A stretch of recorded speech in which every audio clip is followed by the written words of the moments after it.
Hi, welcome everybody. We got some fun stuff to do today. Gonna be playing around with charcoal more and some pastels. Hope you guys have fun. We're gonna figure this out, but yeah. First, I kind of want to check in a little bit. So, how's everybody doing? I got some green tea.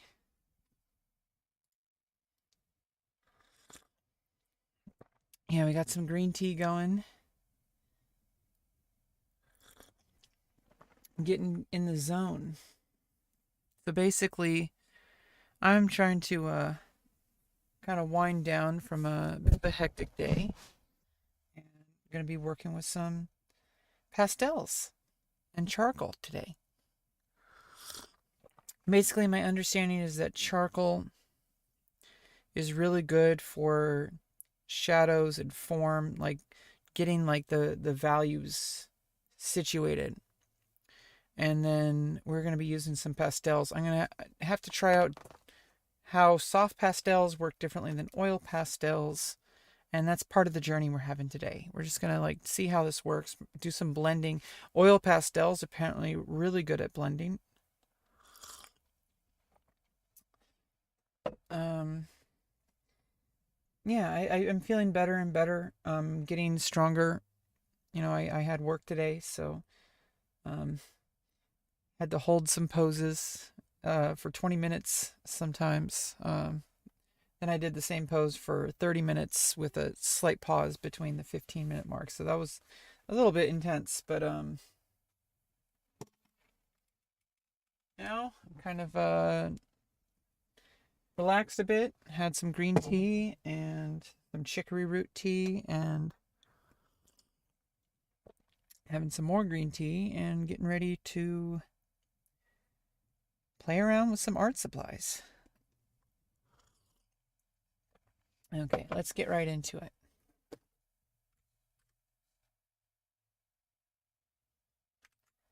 Okay.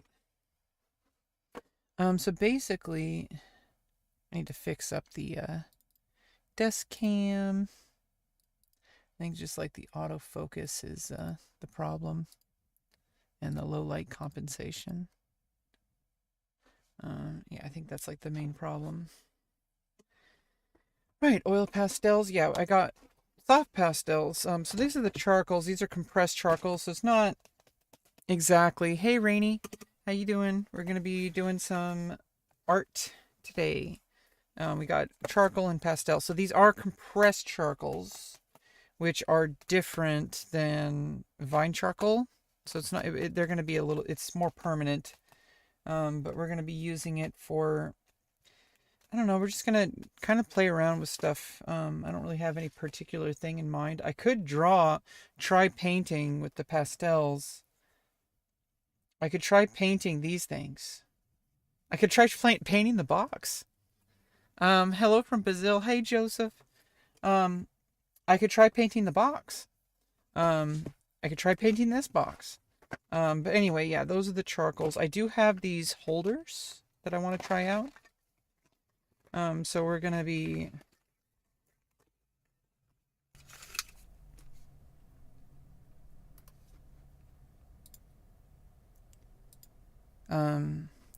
yeah, let me get some more ASMR going for you guys. Okay, what is this? Are these condoms? what? What? What? Is there a condom? What? What is this? Oh, is that just a cover? Like if I need to cover it? Oh, I think it's just to cover it in case like I don't want to put it back in the box. I'm guessing. Um, you're from Brazil. Hey, Adrian. Yeah, I just yeah,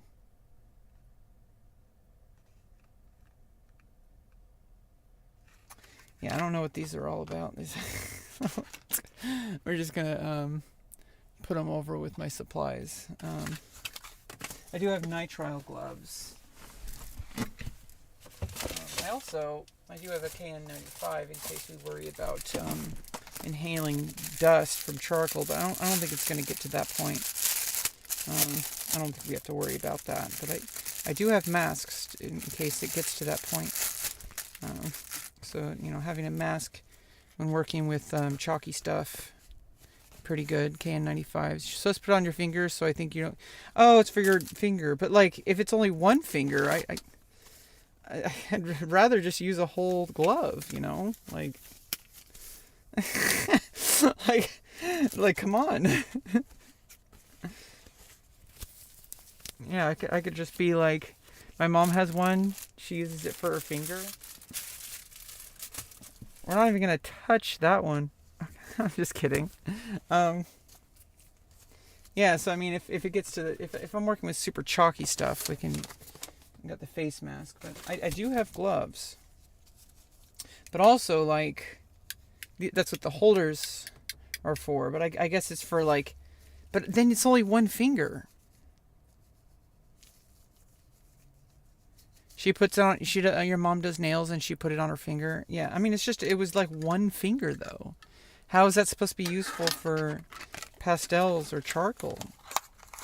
Why not just use a glove?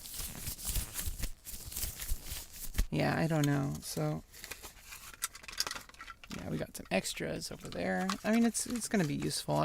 I could use it to cover it if I want to, if I don't want to put them away, but I want to protect them. That would be actually probably more useful for me. Oh.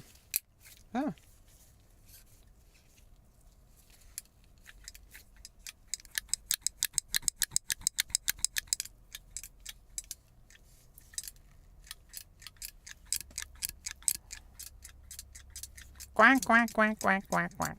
Quack, quack, quack, quack, quack. Quack, quack, quack, quack. Yeah, so we got the charcoals. Here, let's just start with this. Let's start with a soft charcoal.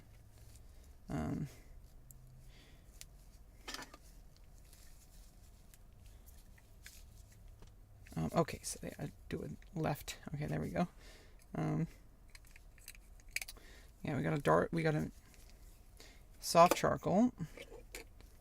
Okay, and let's get a white one as well.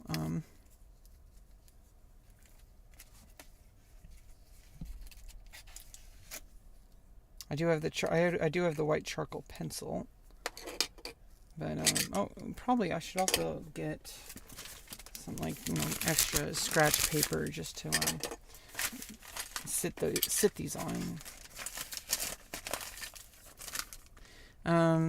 Okay, so I have two for pastels. Do you guys want to work with soft pastel? I want to try the oil pastels for now. You are so funny and pretty. Thank you, Rainy. Quack, quack, quack, quack. Yeah, we got to open this up.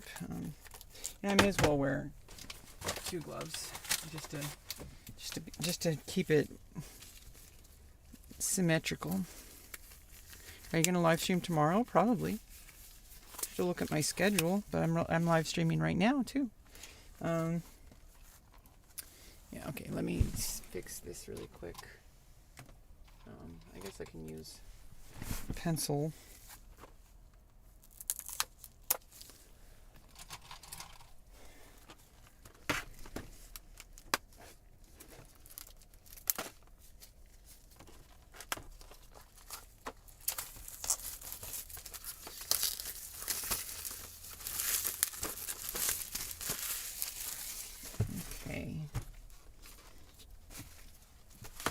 I should probably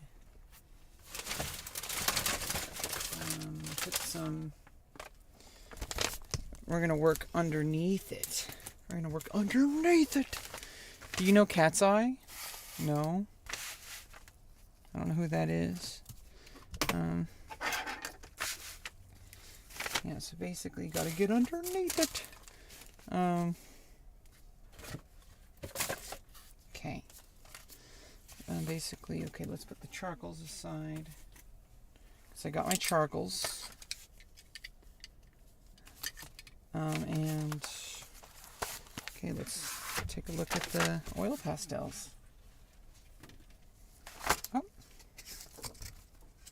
Oh, okay, let's get some primary colors out. So, I got the white charcoal for white, so I don't know if we need white, so let's get a good yellow. I think this is a good yellow.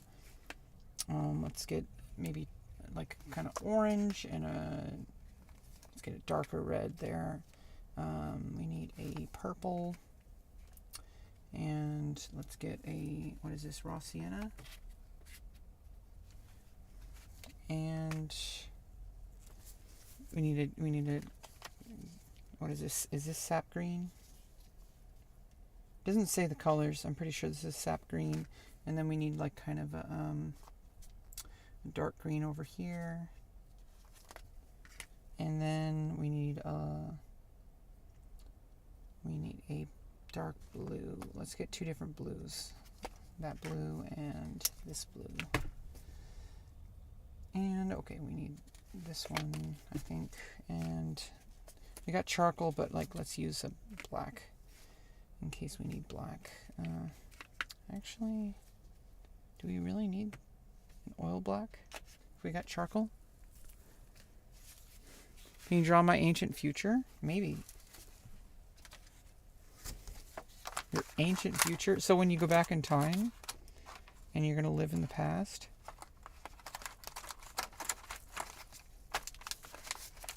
Okay, we're going to stick with those colors for now. Just for now. Just for now. Just for now. Just for now. Just for now.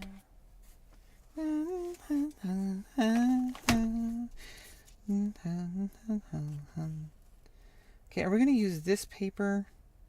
This paper might not be strong enough. Let's get a few pages. We're going to use the cream paper. We're just going to use it to, we need to test out the, let's see how the colors work. Okay, so let's, okay, I think I need to be able to, I need tape. It's something I need.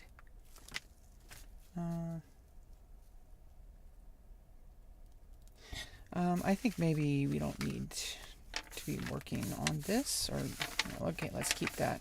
Keep these off to the side over here. Oh. Let's just keep these here.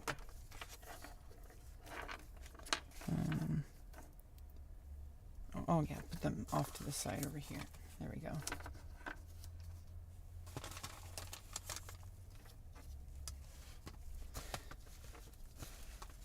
Okay, so how about, yeah, this is not good. Let's just use the flatness. Use the flatness, because I don't have tape. You're a great drawer? You're a good drawer. I'm a drawer? Okay, so basically, you're a dumbass. No, I'm just kidding. Okay, let's just start with some charcoal, get some value out. So,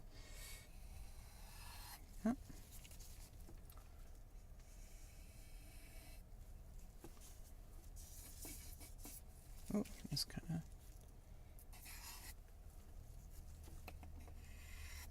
yeah, this kind of defeats the purpose of the charcoal.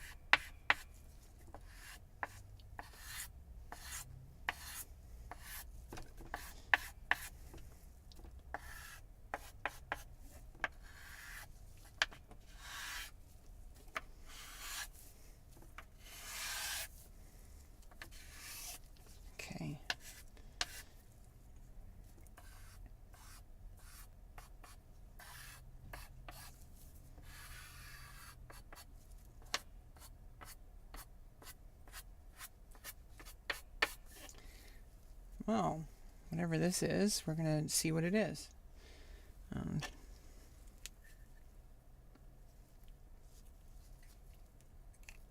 Let's just hold it in that so it doesn't get messy.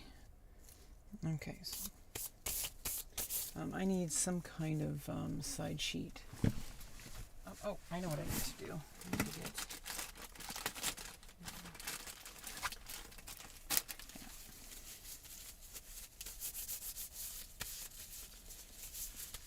Imagine if Alexandria never burned, we'd still have all the books.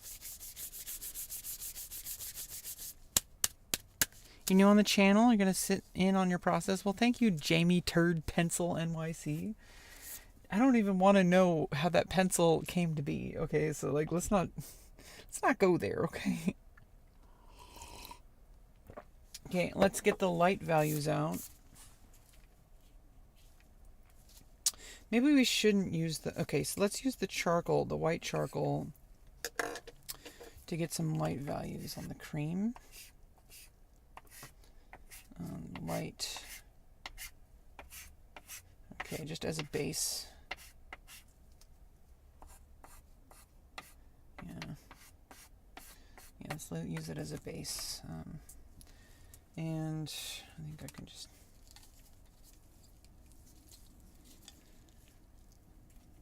I think we're done with the black charcoal, but I think we're done with both charcoals.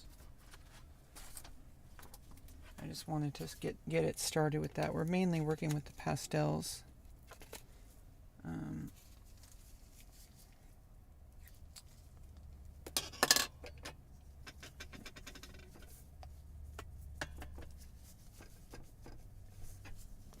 Okay, and this is...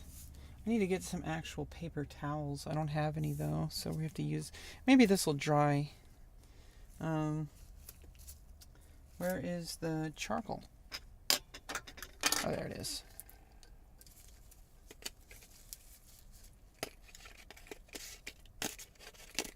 Okay, we're done with this. Let's start actually. Let's prime up some... Okay, let's get our light colors. Or no, you want to start out with dark colors, and then go light colors over...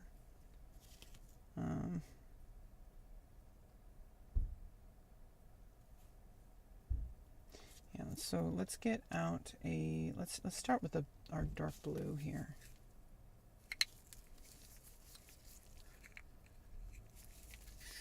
Okay.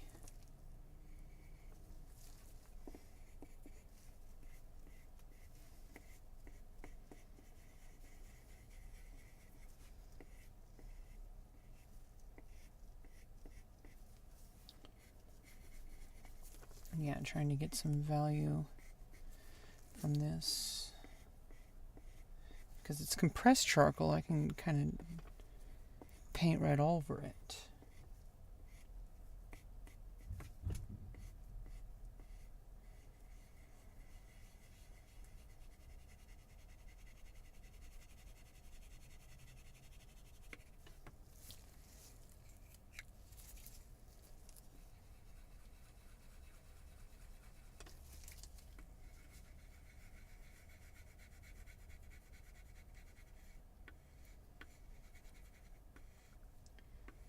It's kind of interesting.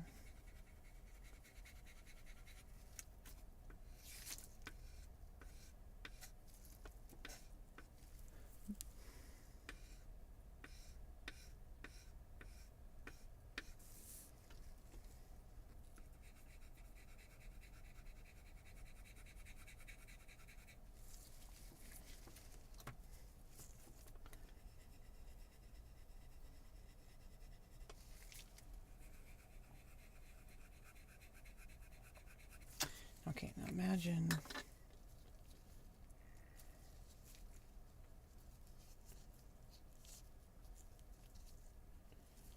Okay, so we gotta probably take off the paper, right?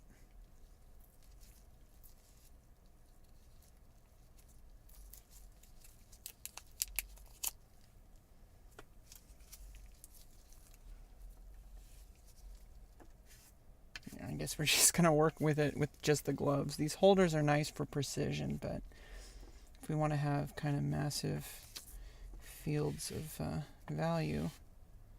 Well,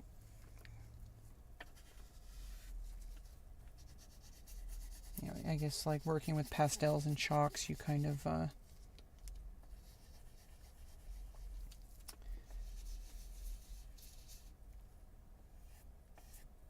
you have to kind of get down and dirty.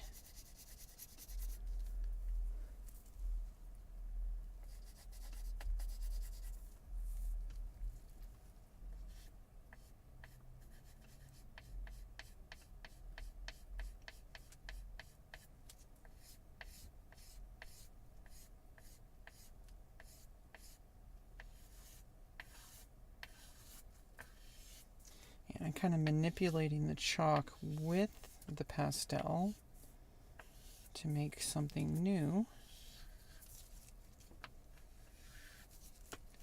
Yeah, it's like I'm manipulating it with the oils.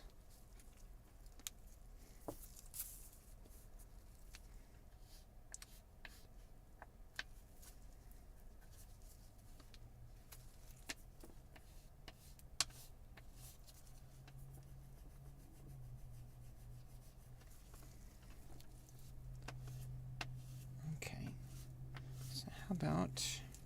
Oh.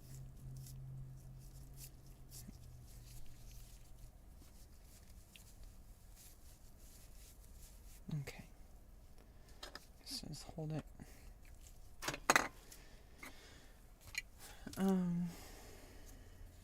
Let's go in with some yellow.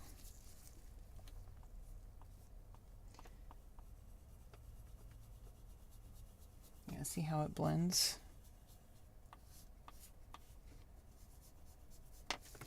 So I think, okay, I need to fix the camera here. I think,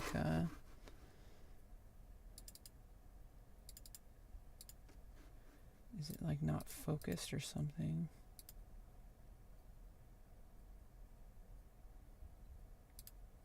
Should we just put on autofocus? Well, then that's going to be like that.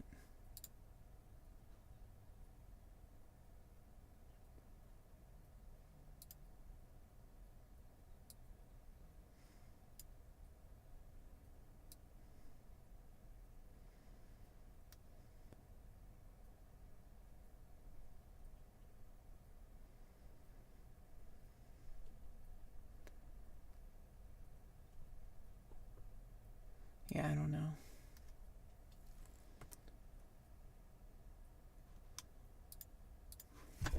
I guess it's just fine.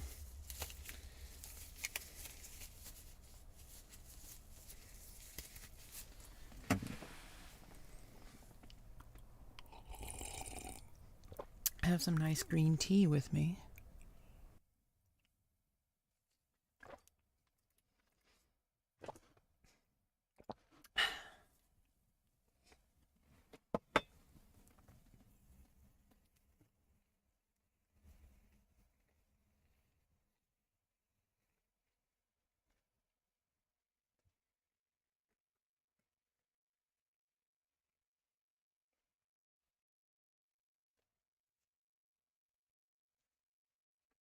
Which one? Which way was it?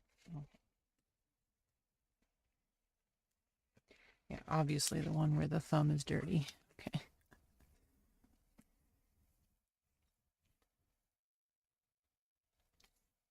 Oops.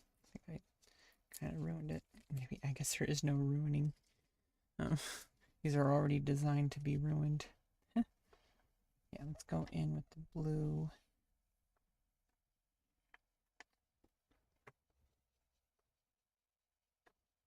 You can see the blending. Or is that the black and the yellow? Not the blue and the yellow.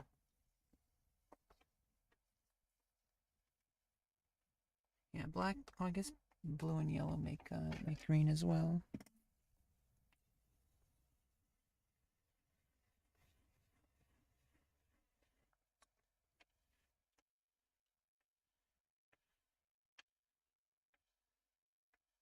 Ah, I broke it. Okay. Yeah, these are No wonder they're so cheap. You kind of burn through them. There's plenty of, there's got to be plenty of life in these.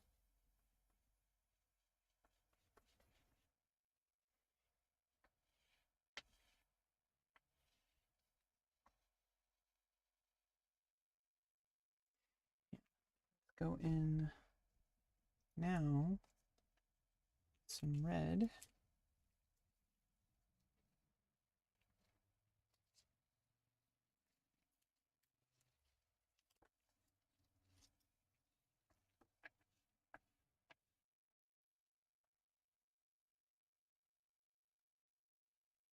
Some value there.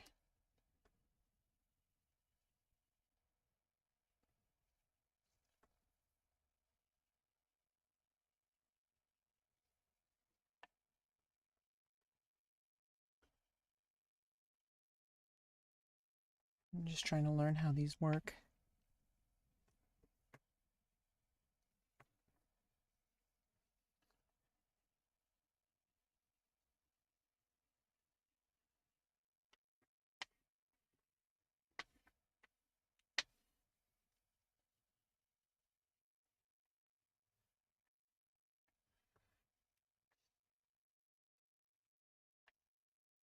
Mostly.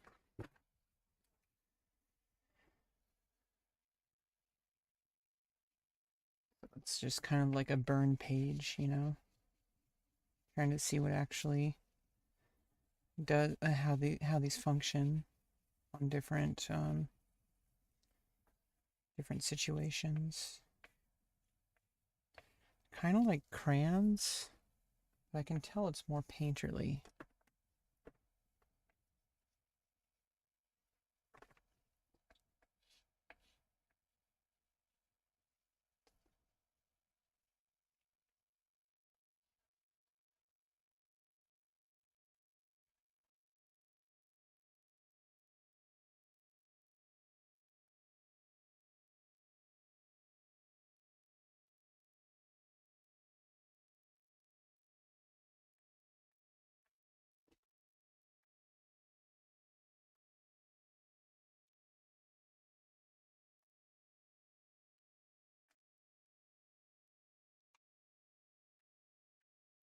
You like that color scheme?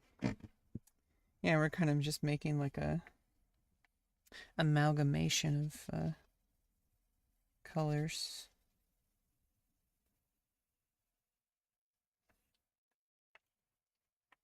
Seeing what happens. Kind of my art process. I'm not very good, but doing my best to just like kind of learn different mediums and see how they react to different situations. It's really how you learn. You learn by practicing. Just seeing what happens, like it's an experiment. Not really trying to be like freaking perfect. Oil pastels, yes, these are oil pastels on compressed charcoal.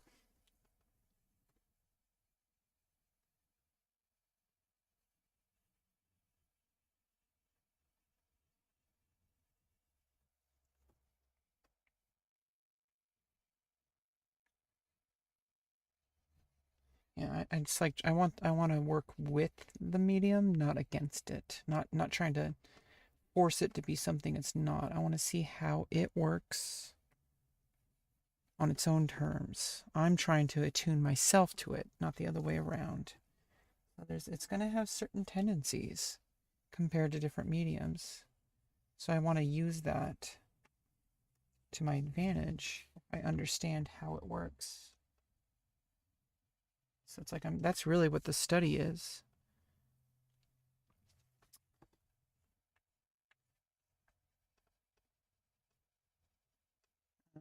Color theory and blending is a challenge for me. I don't fully understand how colors work.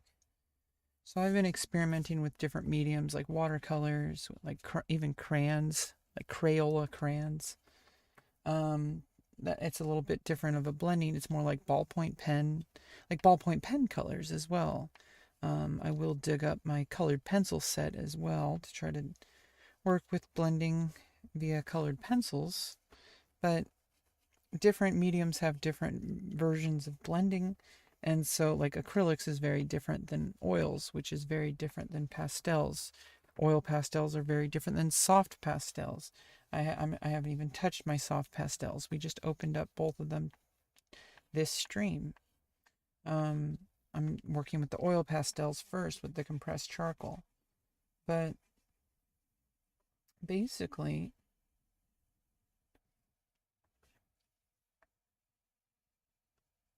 yeah, using the oil to manipulate the charcoal is kind of interesting.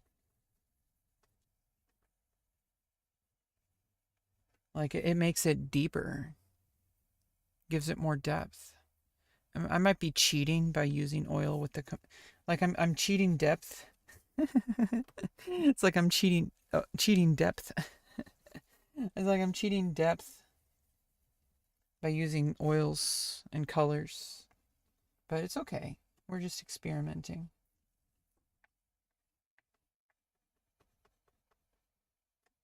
And seeing how it works is also like, it's just, it really doesn't, there is no right way to do it except for the way that works. And so, but if I had more control,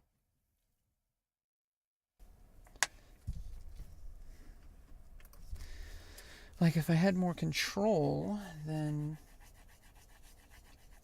I'd be able to actually plan something in advance instead of relying on accidents, even though we like happy little accidents. Let's go in.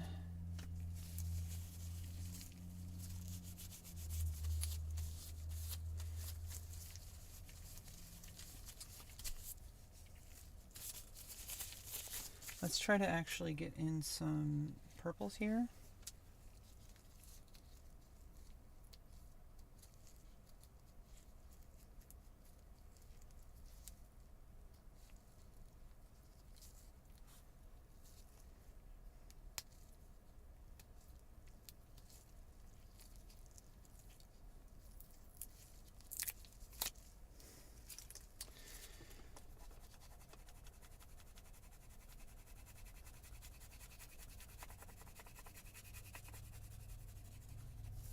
Okay, now if we use the red to go into the purple.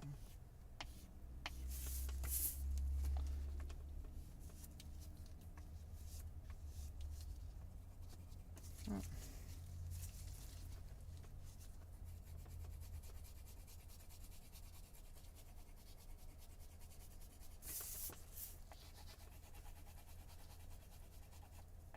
Yeah, it's definitely interesting. Okay, yeah, we need to go in for some more kind of smoothing.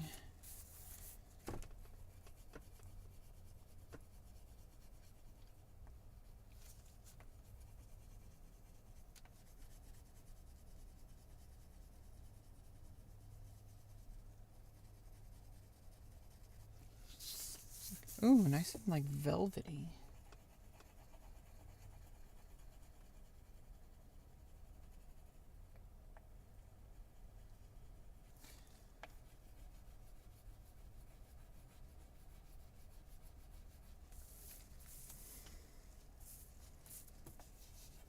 Okay, so I think with this we need to go in with some yellow.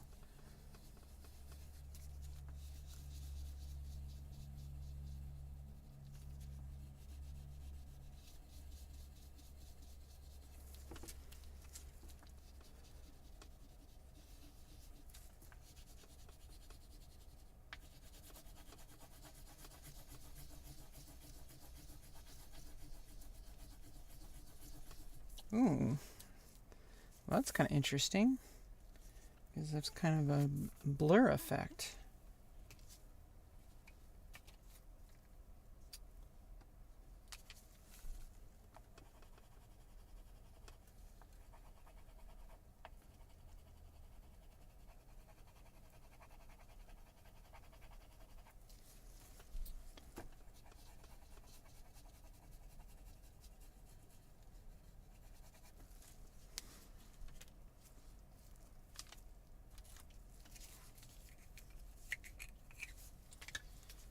I'm going in for some blue.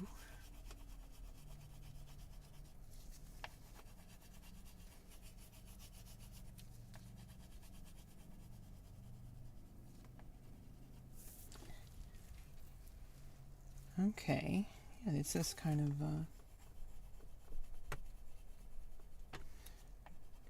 got an interesting groove going on here.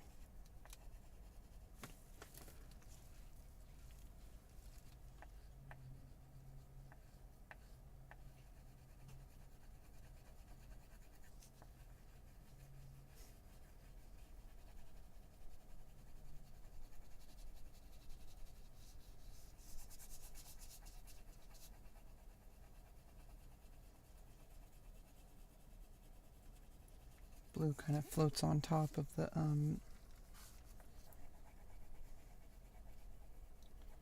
red and purple.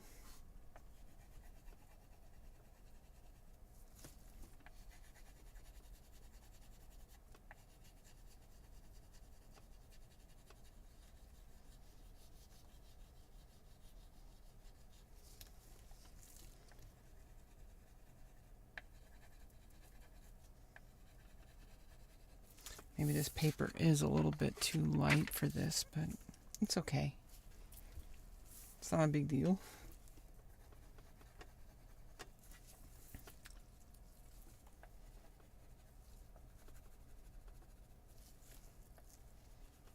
We're just having fun. We're showing up to the page and having fun. Remember to play. Like I'm playing with colors.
Yeah, it gets like nice and velvety.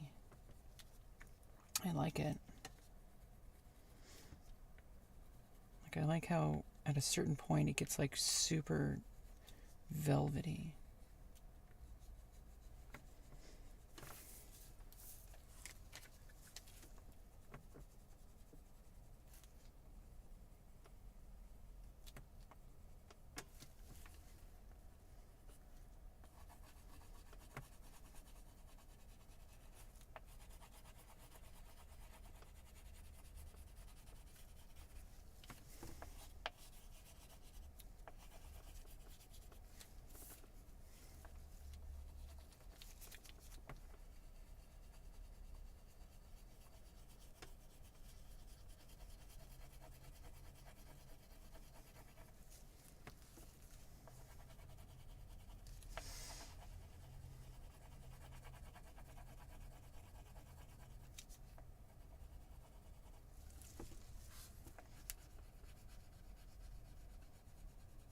And you know, sometimes things aren't going to be super pretty or glamorous, but this is how we practice. You know, we got to just show up and try things out, experiment. It's a laboratory. There's going to be times where you're not really making anything in particular, you're just seeing how the material reacts. So, as somebody who is pretty much just starting out her art journey, I have a lot of experimentation to go through. I enjoy doing it here with you. Just hanging out on YouTube, playing with colors, making the best out of this shared moment. I think like working with the charcoal in certain places gives it a certain type of texture that it would be wise of me to learn how to replicate.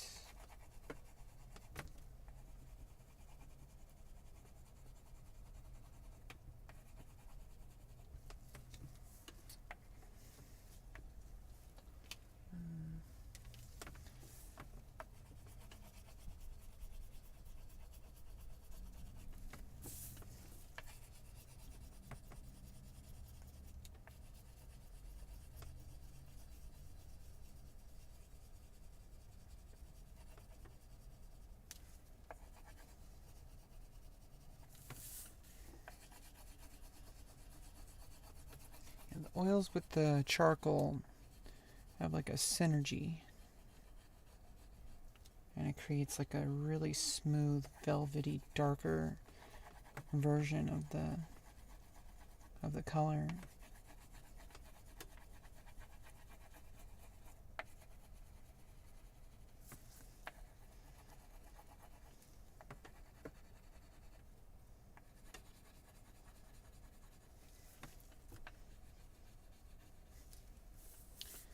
Yeah, this is something.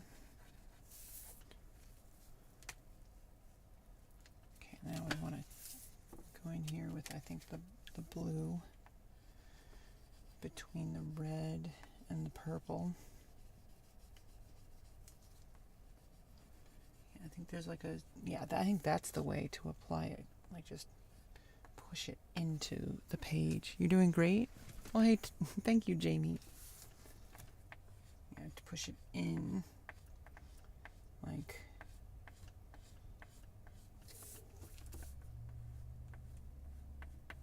yeah.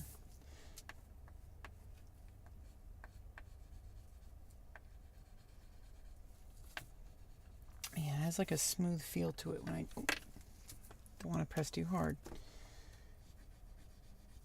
has a very smooth feel into it when I push it in that way. Almost like it's chalk. Like,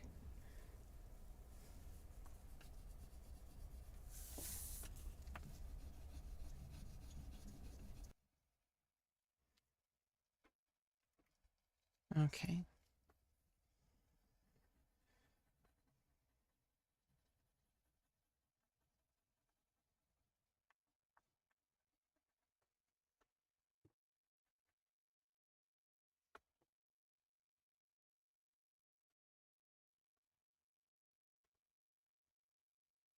Yeah, I definitely don't want to be playing around with pastels too much. Even for like what, like I think this is $8 a box. These colors, I could see using them very quickly. So I kind of want to just use them every now and then. That's kind of why I switch up on mediums, especially the colored ones. Pigments are quite different than other mediums. So like pencils and pens, I kind of know how those work, and they're super, they don't consume super fast. The thing like these pastels, they're pretty much designed to be melted on, like you just melt through them. It's like butter. Like if you really want to get the smoothness of blending. So I think like I need to be more selective with how I use pastels. Like,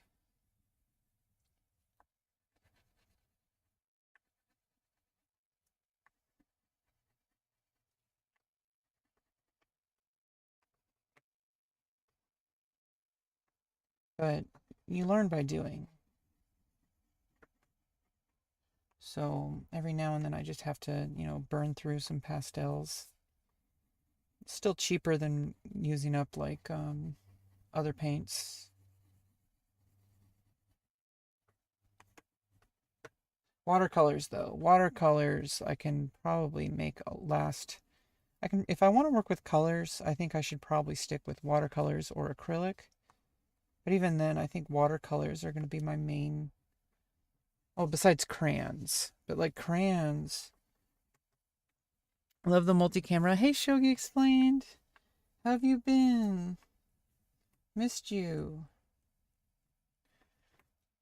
I miss you so much. Welcome back. What are you drawing? We're just testing out the medium. I've never worked with pastels, I think, since I was a very young child.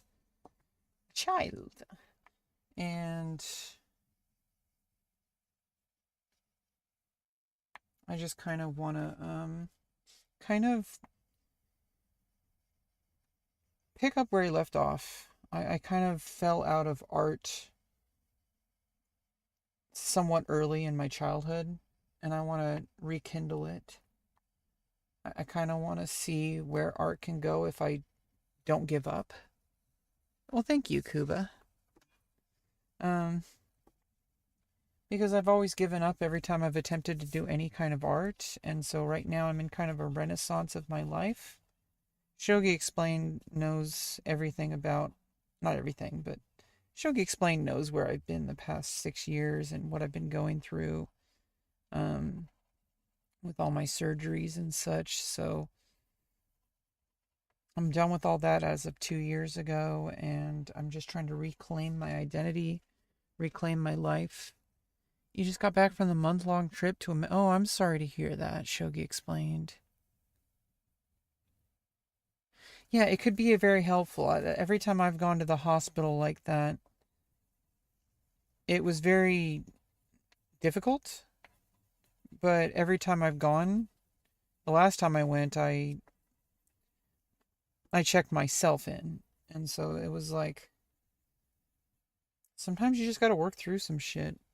And some people are there against their will. Some people are there because they want help. And you can kind of tell. Like there's just a difference in like how people are. But I'm glad that you're feeling better.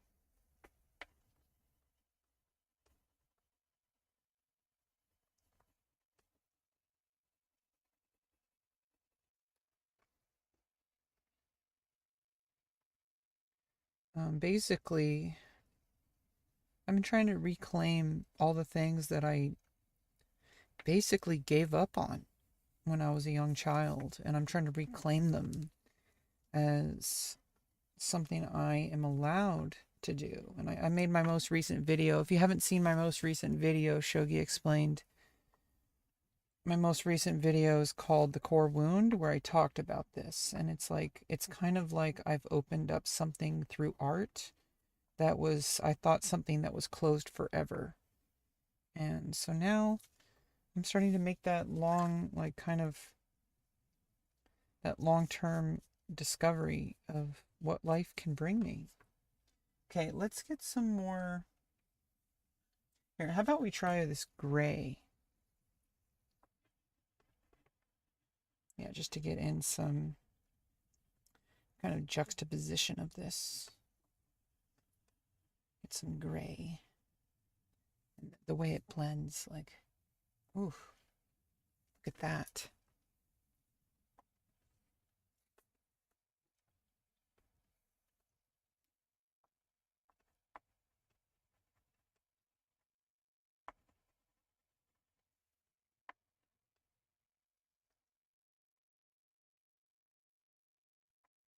Yeah, like the way that things blend in pastels is like super satisfying.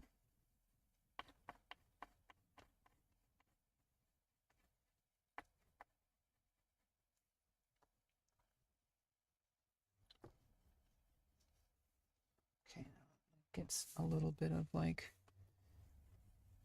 trying to find where the through lines are and like the lighter values. Light is over up in here. Like, let's get the lighter values.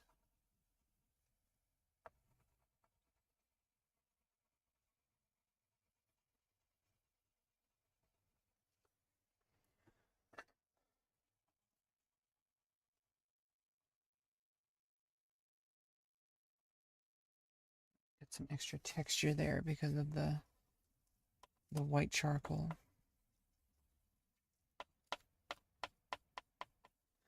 Okay.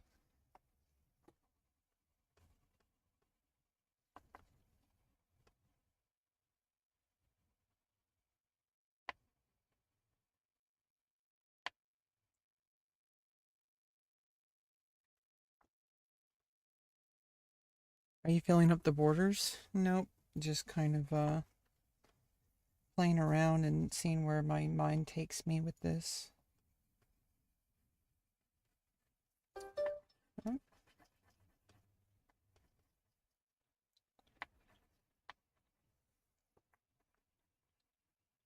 just using the gray as like an outline here. Just to put something like kind of more coherent through this.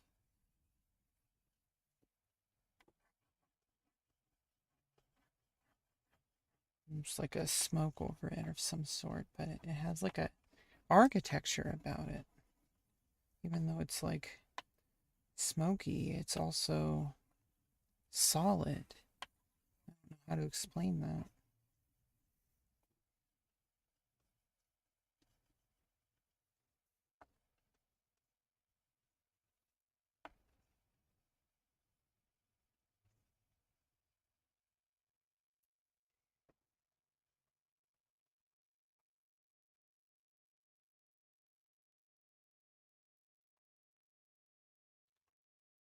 Gray has a special purpose, it seems.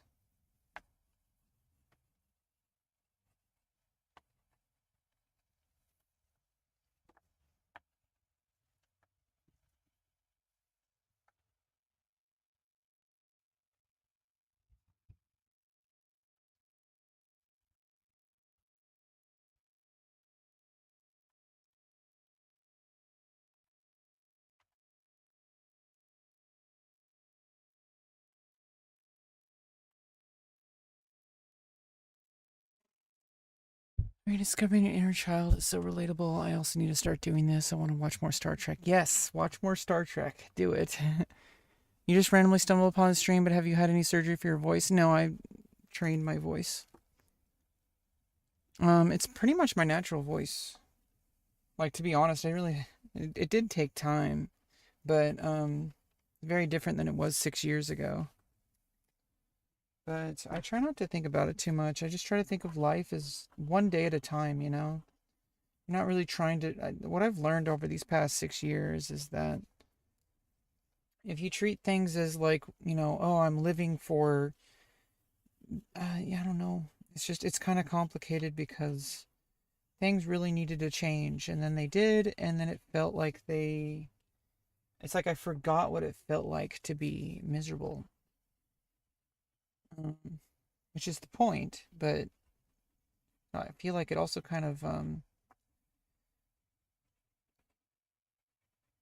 bastardizes some of my insight. But I guess it's a good trade-off. Like if getting rid of my insight means discarding also along with it all the negative feelings, then I guess it's a fair trade-off. But there is a real thing where my lived experience is fundamentally different than it used to be. And I don't remember what it feels like to feel that way. So it's like a good trade-off, but at the same time, it's like it means that the value of like helping other people, I mean, it's evolved, it's different. I can't give you the exact experience anymore because I don't remember what it feels like to feel miserable. Can you hydrate while dabbing?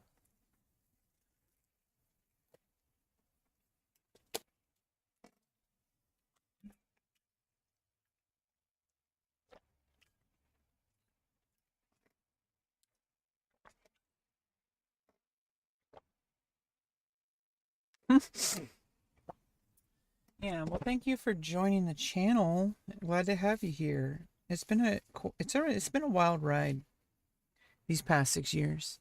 Remember who you are, mate. Today is your day. Don't settle for anything less than your standard. Exactly. Re. You're going to make it. Can you hit the dab? Hit the dab, bro. Ah. I think this piece is almost done. It's really a practice piece. It's just trying to. I wanted to see how pastels worked today, and I guess I did. It was an experiment. I wasn't really trying to make anything. Although I guess is anybody really trying to make anything when they're doing art? Sometimes the happy little accidents are the best ones.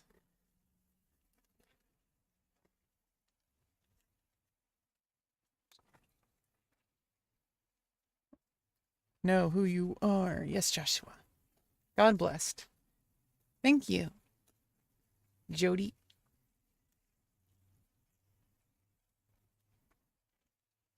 Yeah, basically, we're just kind of seeing how the gray sits on top of the other colors, how the purple kind of softens a lot of the other colors, how the red and blues turn into like a velvet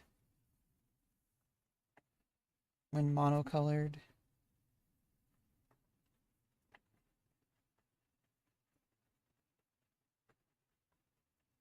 And I guess it looks like going from light to dark is better. So like let's go to the red now. Yeah, the red over the purple.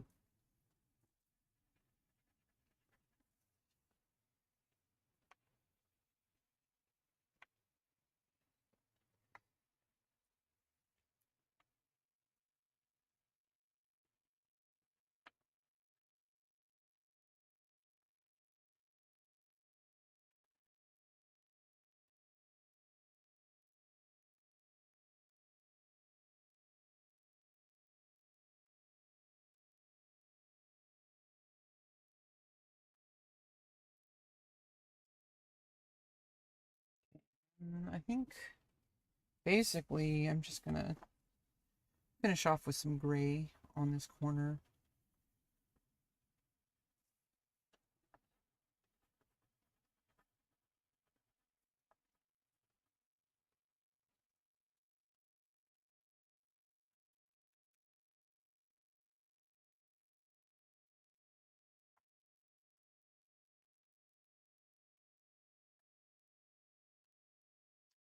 Yep. Nothing much I can really do anymore with this. It's a little saturated. I don't really know what it is, but I guess it is whatever it is. Probably.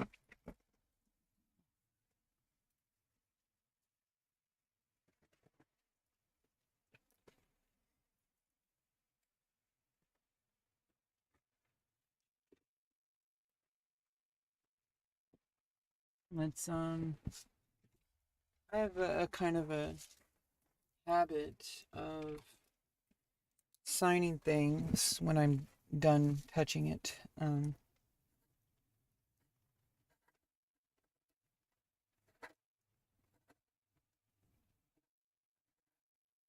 then today's date is 2026/02, and I believe it's the 17th. No, the 18th. 18 Wednesday. There we go. There it is. You have a question? Yeah, Toasted. Go ahead. What are you making? God for you guys.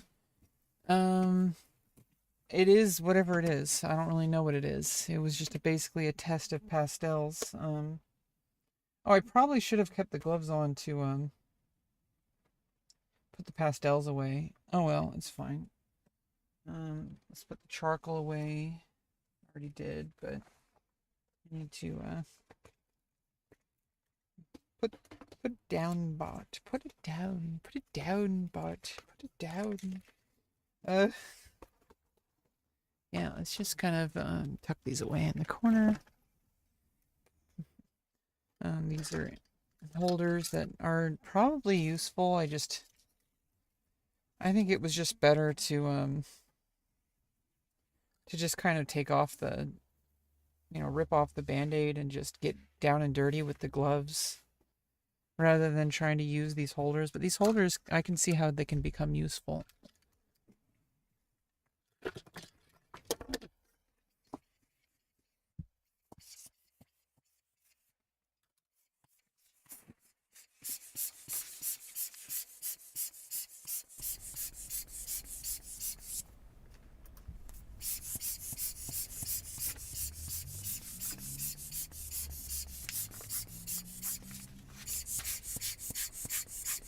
Oops. I got a little bit of the page wet. I don't think that's really going to dry it. Yeah, let's just leave it there. It's fine. But I found this thing. I was looking for it because, like, when I do erasing and stuff, and I don't think it needs a fixative because it's oils and compressed charcoal. I don't think they need fixatives, but the soft pastels and softer charcoals do. Where's the blue? Okay.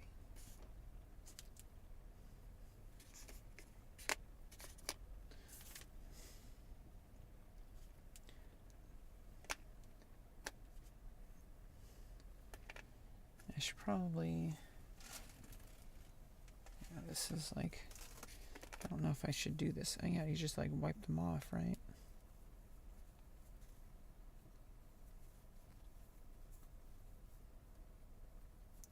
I don't know. I guess you just keep them the way they are.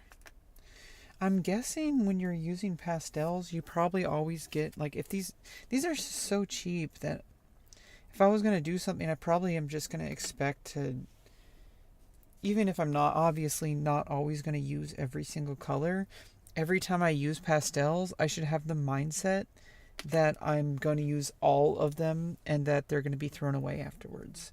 Obviously not, but I think that's probably the best mindset to have with it, is that these are one-time use only. But obviously I can use them multiple times. But, okay, wait, where is this? Oh, this one is supposed to be here. This one's supposed to be here, I believe. Okay, yeah.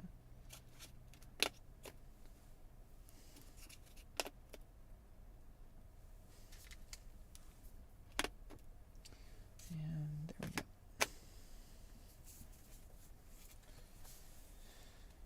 And put it away for today. When did you come back to art? The end of January, I decided to get into ballpoint pen, and it kind of spiraled from there.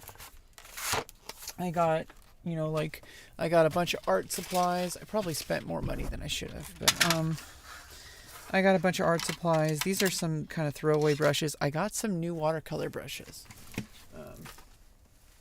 I got some professional quality ones, premium quality art watercolor brushes. So these are better than these ones, but it's good to have multiple sets of brushes, I think, even cheap brushes. So basically, these are this is like a higher quality brush set for watercolors. We're probably mostly going to explore. I guess I should just. I was going to keep these, but yeah, probably just best to take off the Band-Aid. Just be careful with the brushes and don't smush them and stuff like that. Because it's like, these are just like plastic caps. I don't think they can be reused. And they probably could, but yeah, so, I got some professional quality brushes.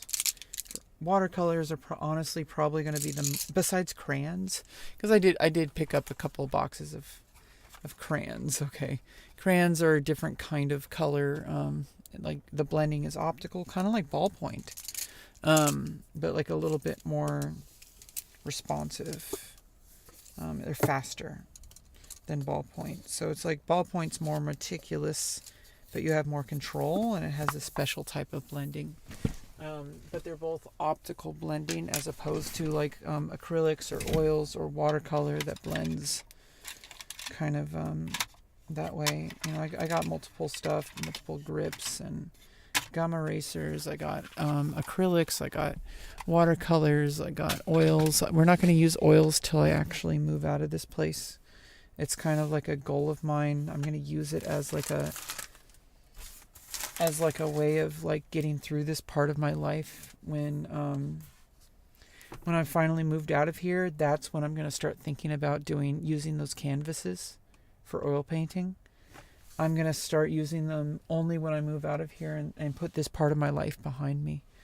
Oil is going to be my, like, yeah, pastels. I can use oil pastels. You know, like, we're going to use pastels every now and then, but almost looks like a skull. Like, I don't know. This looks really fun to use. Yeah, I'm having a lot of fun with art because I'm trying to treat it like what it's supposed to be. It's supposed to be fun and creative and explorative.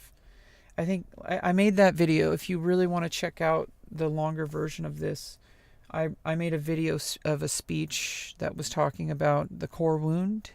It's my latest upload video on YouTube, so I would encourage you to give it a watch.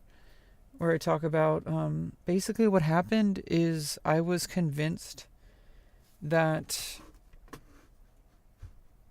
like, I was convinced that I shouldn't do things if you're not going to be able to earn a living from it. And it devastated me, and it set me on a path that ironically led me to not developing anything at all, to the point of being able to make a live off of anything. Right? Looks like a bloody booger. True. Yeah, it looks really bad. I wasn't really trying to make anything good. I was just trying to see how the pastels worked. But that's part of it. It's like, I'm not trying to make a product. I'm trying to explore and understand art from like a internal perspective, and like not see it as a path towards financial stuff, right? It looks like a bloody booger. It's a bloody booger. Yeah, I saw what you said. It's a little toilet. I heard it the first time. Okay, you don't have to repeat yourself in all caps. Okay, come on. But basically, I had internalized that anything that people told me can't make a living, that I just shouldn't do it at all. And I internalized that very deeply. I talked for it in a 20-minute video if you want to check it out. It's called The Core Wound. It was very emotional. It was a very meaningful revelation. I should draw a sneeze next time. Basically, I'm trying to reclaim ownership of my creativity. I buried it along the way of growing up, you know.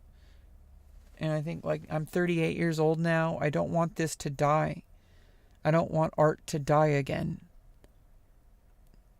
Yeah, you're a bit of a drama queen. It's a little toilet.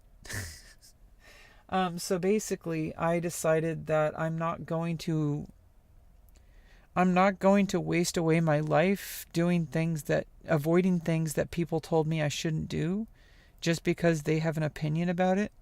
I'm going to spend my life pursuing what matters to me. Even if I'm not good enough to make a living off of something, doesn't mean I shouldn't do it.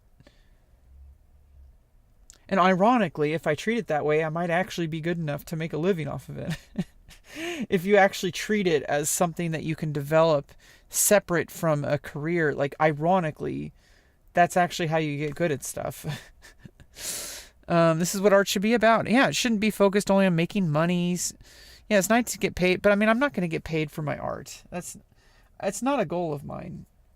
If that happens like years into the future, that's a different story. Or if my YouTube channel grows and I start to somehow make money off of YouTube, that's a different story. That's not even about art at that point. That's a different art. That's like the art of content creation. But better for art to kill than for art to die. True, Arthur. Draw a $sign with a bloody booger on it. Yeah, I just I started a modeling job for art classes at the college. And ever since I did that, it's put me in this mindset of like, hey, maybe I should study art again.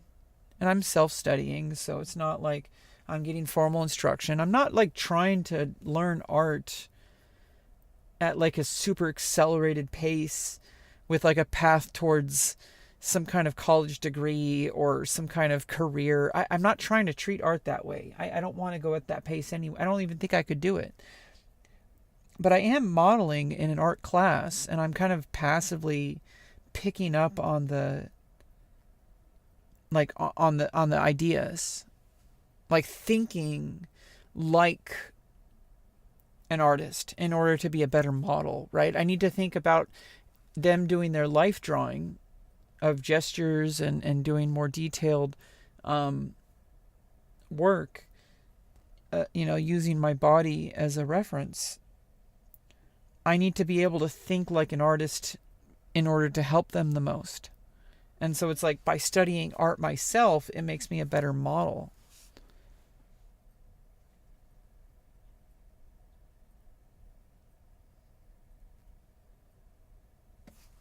Well, I'm going to give you that's really absurd. Yeah, that's really absurd. I'm blocking that person. That's very very offensive for no reason. Um, Jesus Christ.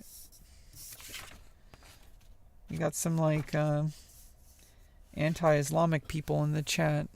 Jesus. That's crazy.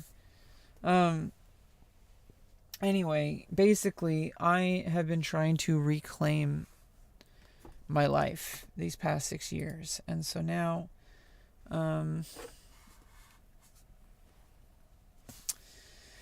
don't know, let's move on from this one. Let's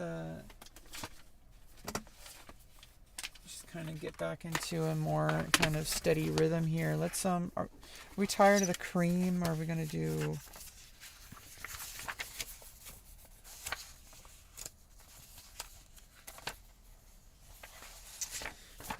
let's do some orange, I think. Or should we do pink?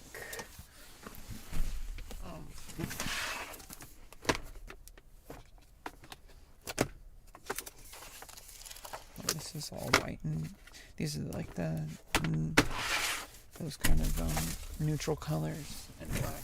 And okay, I think these are the more colored papers. What the fuck?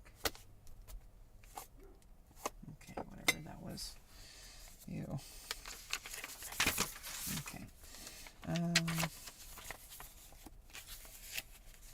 I got some green or pink.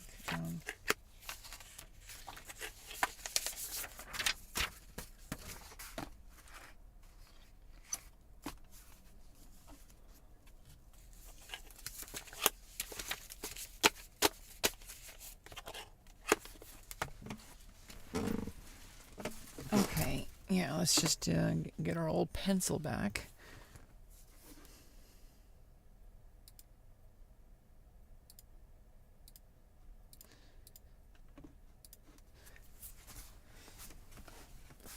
Let's get back back to the basics here.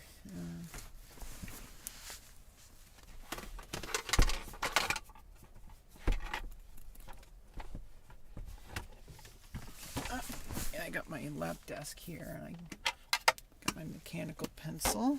There we go.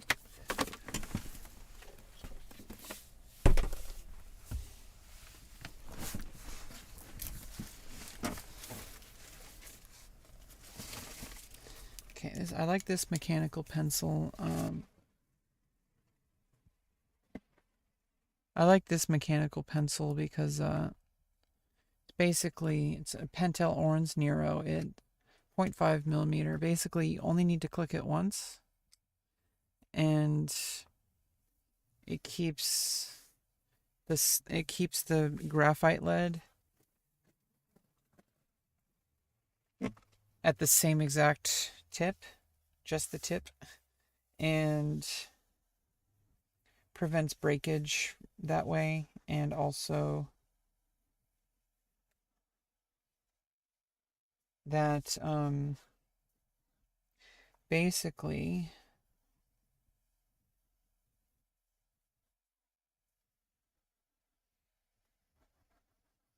keeps it really steady, and it just automatically reloads, and you don't have to keep clicking it. What are you going to draw? I don't really know.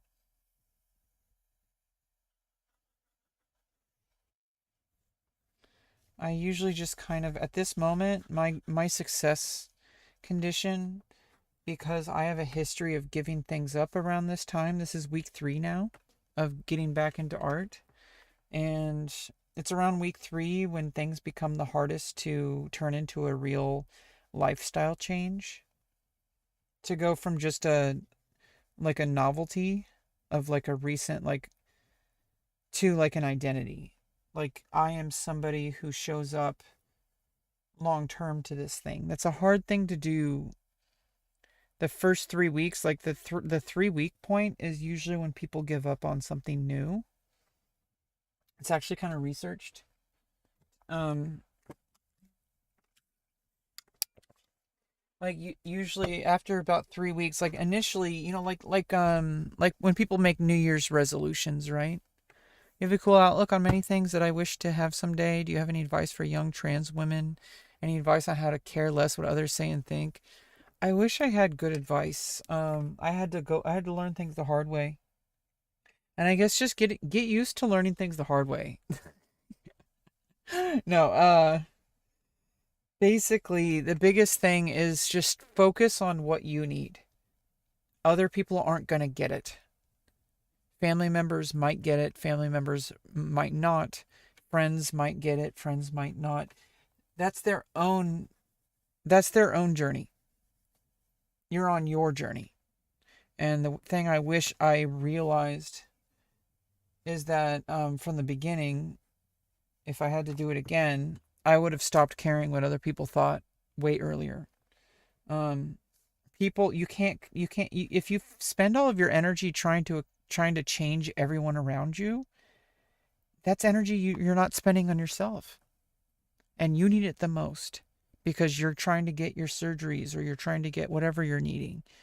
And if you put all of that energy into other people who probably aren't going to change how they see you, you just I know it sucks. People want to keep family in their life. At some point you have to make a decision. Is keeping them in your life worth giving up your care? Because trying to wait for them to get it, who loses in that situation? You do. And so if you wait for everyone else and you keep, forgiving them for causing you like a lot of like just unnecessary mental baggage, emotional baggage that you have to carry with you while you're going through the most significant change of your life, sometimes you have to just kind of say goodbye to people. It doesn't mean forever, but you should accept it as forever. If people aren't going to be there with you, they're not ready to be with you. That's their own journey, and it's not your job to hold their hand through it. I know it sucks because you want to be like, oh, but they're family. I don't, but but they expect me to use my old pronouns. They expect me to use my old name. They want me to put like if you're like a trans man, for example, they're like, oh, they want me to wear a dress to go to the wedding. And it's like, like you can't sacrifice your self-respect for people who just want to make things easier for themselves. That's not about you. That's about them. It's hard for them, and they want you to make it easier for them, but you can't, because in order to make it easier, you would have to give up who you are. And if you do that, you're not going to be able to transition. You have to rip off the Band-Aid. And so like, I know it sucks. You can't have both. You can't have all of your family members. Some of them are going to be pretty supportive, but you can't count on that. There's especially the ones who are going to be really like, oh, well, I go to a different church and I don't believe that thing. It's just a fate. Like those types of people. It's not your job to teach them how to not be transphobic. It's your job to transition because that's all that matters to you. And honestly, like obviously more power to you if you can actually help them, but I would say you're risking everything. Like you fought too hard to get to where you are to give that energy to people who they do deserve it, but like what's more important, them or you?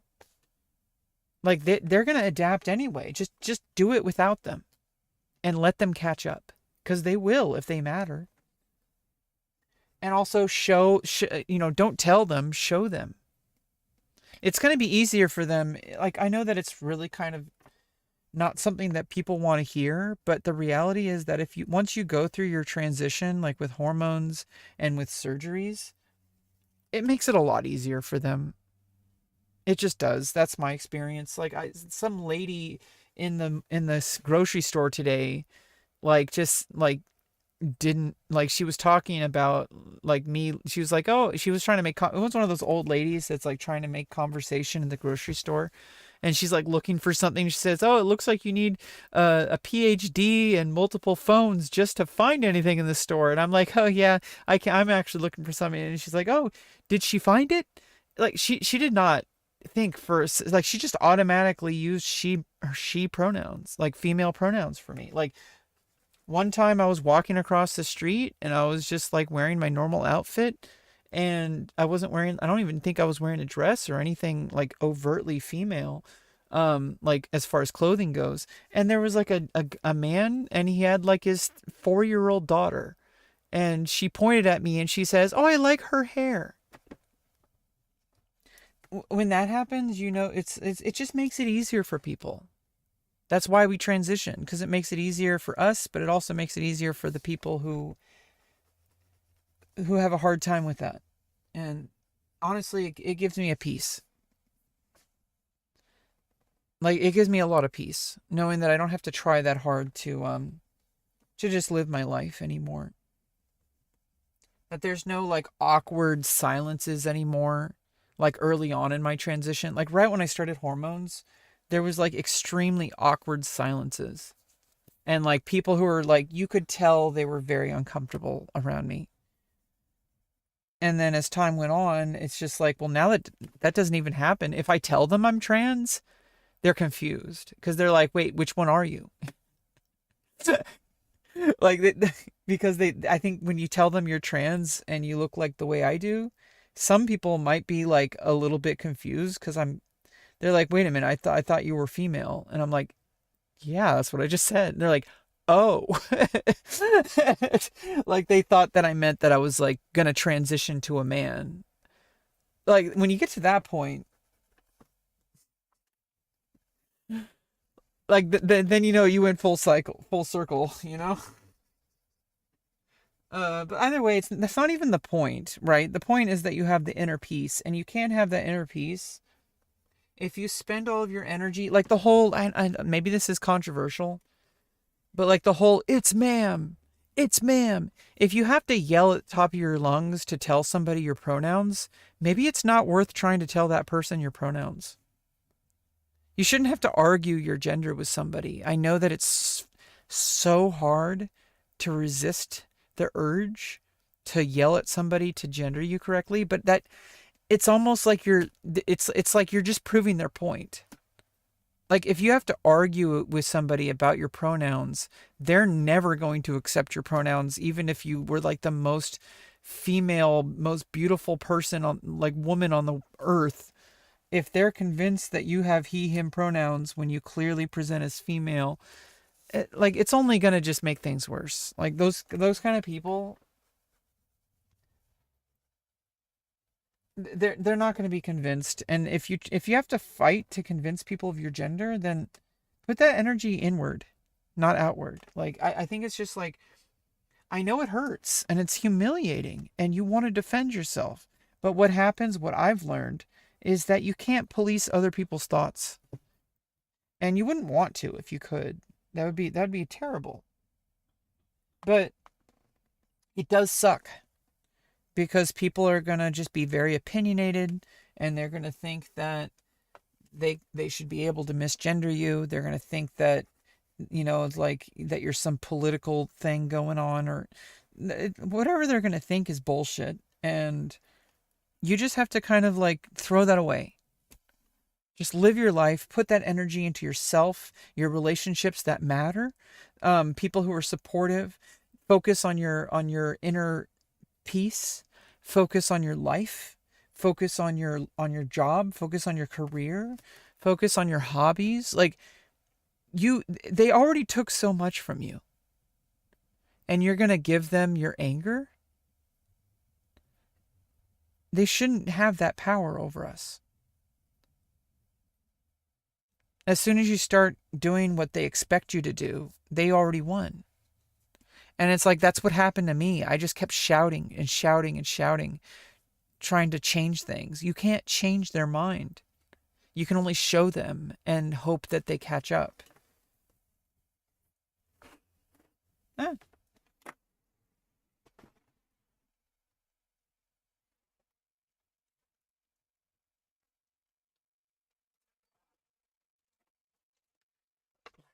The last couple of times the light went out, it went out at like a really eerie place. Yeah, there we go. Feel like that when I'm keep correcting my friends, like insecurities about my gender being projected onto them. Sometimes I know this, like this is not something you want to hear. Sometimes you have to take a break from all the people in your life. That's what I had to do pretty much. Now there were some people who were there, but for a while they weren't. I kept a distance. I didn't isolate, but I chose the people in my life for a time. I had to kind of like what I figured out is that this is an extremely private moment. It's like going to the hospital. And when you get the surgeries, if that's what you're going for, you literally are in the hospital. But I feel like it's a very spiritual moment. It's like a private moment. And the people in your life who may not fully understand, they will understand later and you will be more equipped. But for a time, I only included people that were a part of the process, like other trans people like clinicians. Like, I went to like group therapies.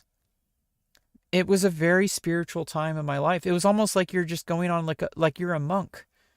Being a transgender person going through transition, you're going on a spiritual journey. Sometimes you can't spend time with your friends and loved ones during that. Like you're going to a mountain in Tibet. Like you're going alone, but you're not going to come back empty-handed, right? The fuck are you? um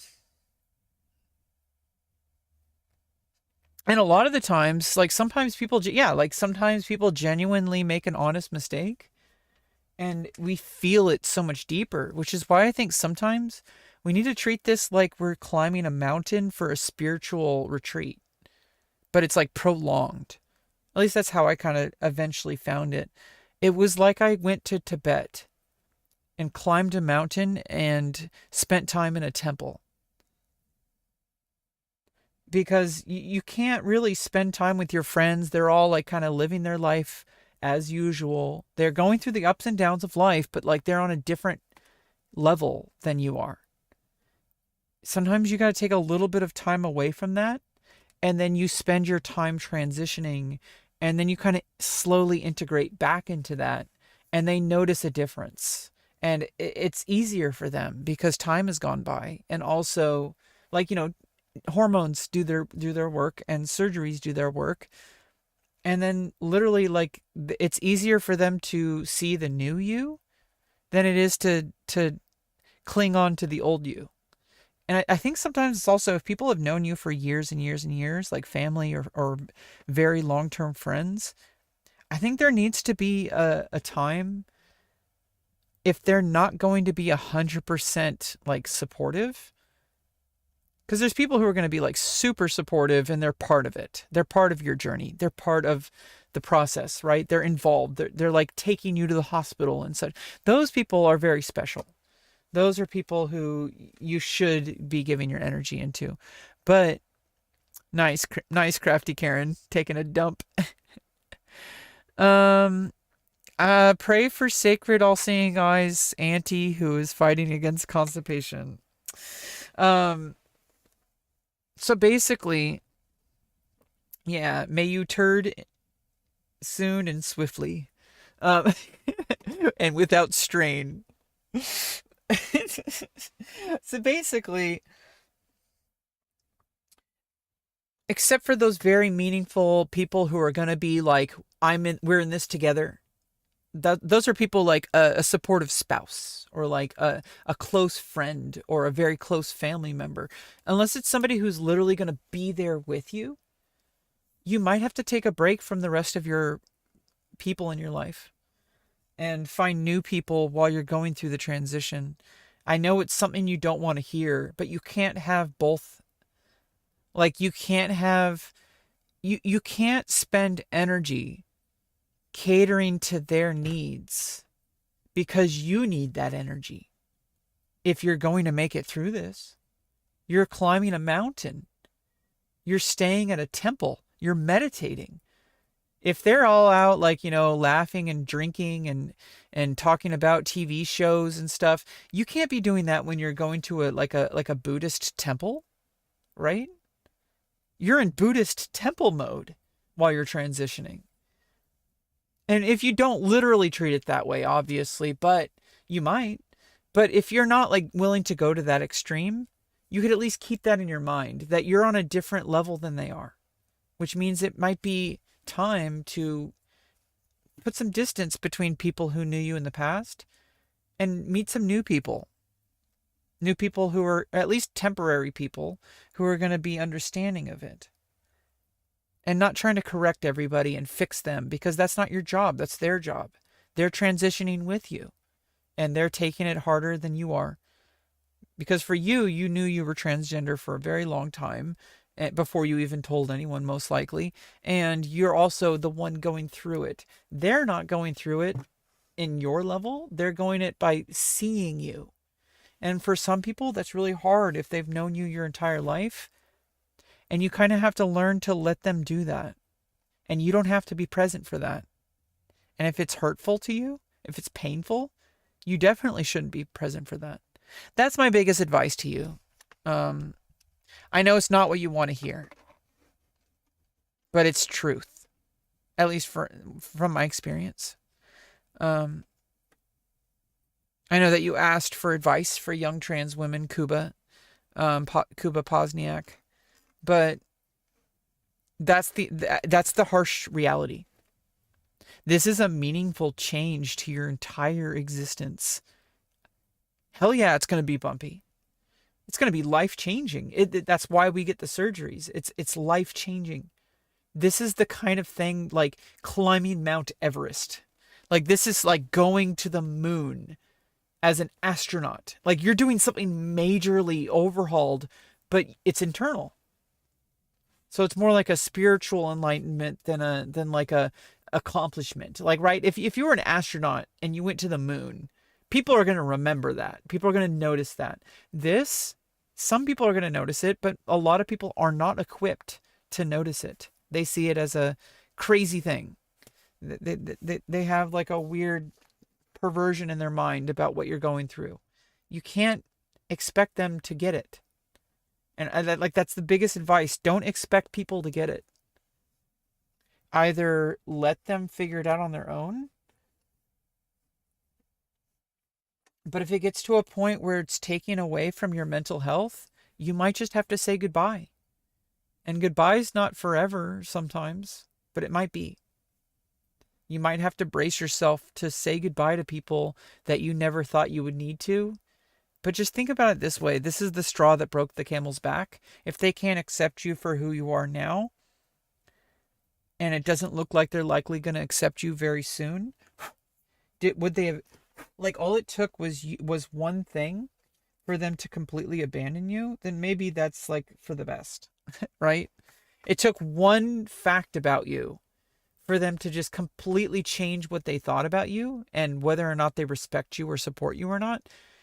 If it takes just that one thing, oh, you're transgender, oh, but that's wrong, I'm gonna pray for you, like, fuck off. Like, those people do not belong in your life anyway. And if they might change, but it's not your job to do that. Are you a trans? Yeah, it's not my job to change these people. They're not going to change no matter what I say. The only thing I can do is just live my life and be happy, and hopefully they see that, and that helps them. Because they're like, oh, maybe it's not what I thought it was. Look how like healthy she is. Look how happy she is. They start to see you smile. And then they start to get it. They don't get it when you're just starting out because they don't see it. But if you do it on your own, you treat it like climbing a mountain to go to a temple, to pray, to meditate. When they see the results of that, that's when they get it. When they see you smiling again. When they see you living your life. When they see you not constantly depressed and like having problems. That's when they notice. They don't notice right at the beginning because you're on a journey. It's like if you just start running a marathon, people aren't going to call you a marathon runner. They call you a marathon runner when you've been running for, 30 kilometers and you're like sweating and you've lost weight visibly during that marathon. Like all the water has drenched off your face and you're like barely holding yourself together, but you're pushing yourself to the finish line. That's when people see a marathon runner. They don't see a marathon runner at the starting line. They see the marathon runner towards the end. Because then they're like, oh shit, she's been running for 30 fucking kilometers. Let's go. And then they cheer you on. Because they don't see a marathon runner right when you're getting started. They see a marathon runner when you're getting towards the end. I feel like that's kind of what it is. It is a marathon. It takes like multiple years just for the hormones to do their job. And you can't speed that up. There is no way currently in science to just magically flip everything as if it's happened already. Maybe in the future. That would be crazy. You just get into a chamber like Green Goblin from Spider-Man with Tobey Maguire and Willem Dafoe and like Green Goblin jumping into a chamber comes out as an anime girl with big old titties.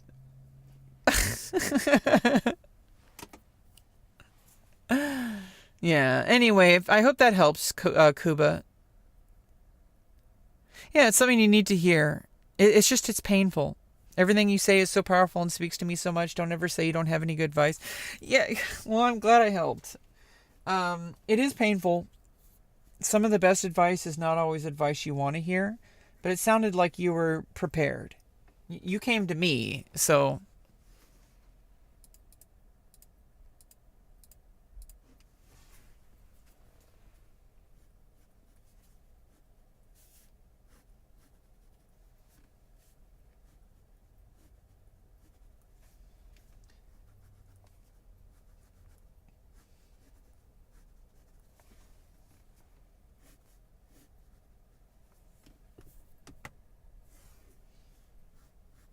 I feel like super relaxed. That's what I really like about drawing. That it kind of just, it integrates so many different things. And the past 6 years have been so tumultuous for me. And I'm at like a final stage of change right now. And it's like, the surgeries happened and then this other change still lingered. And it's still being worked on actively behind the scenes. And there's nothing I can do to speed it up. And so art is like kind of consolidating everything together, and I'm going to bring it with me when I leave here. When I have my new home. And I'm going to push art further than I've ever pushed in my life.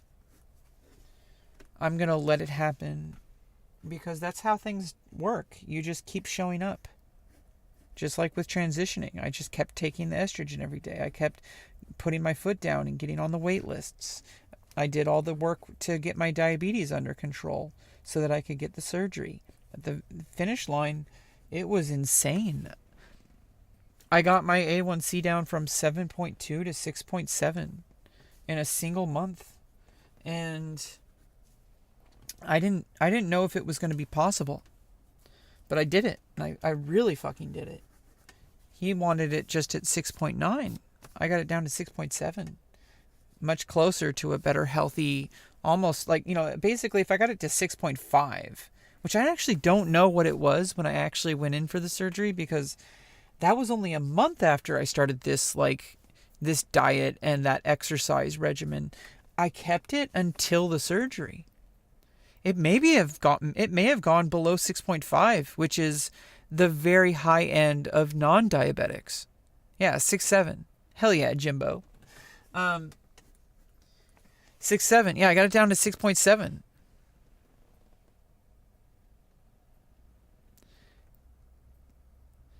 I know how it be. It ain't my first rodeo. Yeah, you're tough. You got to be a tough bitch. That's what the T stands in T-girl, right? You're a T-girl. You're a tough bitch. It's short. It's actually it's a different pronunciation of the word T-bitch, tough bitch. It's a trans woman. That actually is a mispronunciation. It's actually pronounced tough bitch.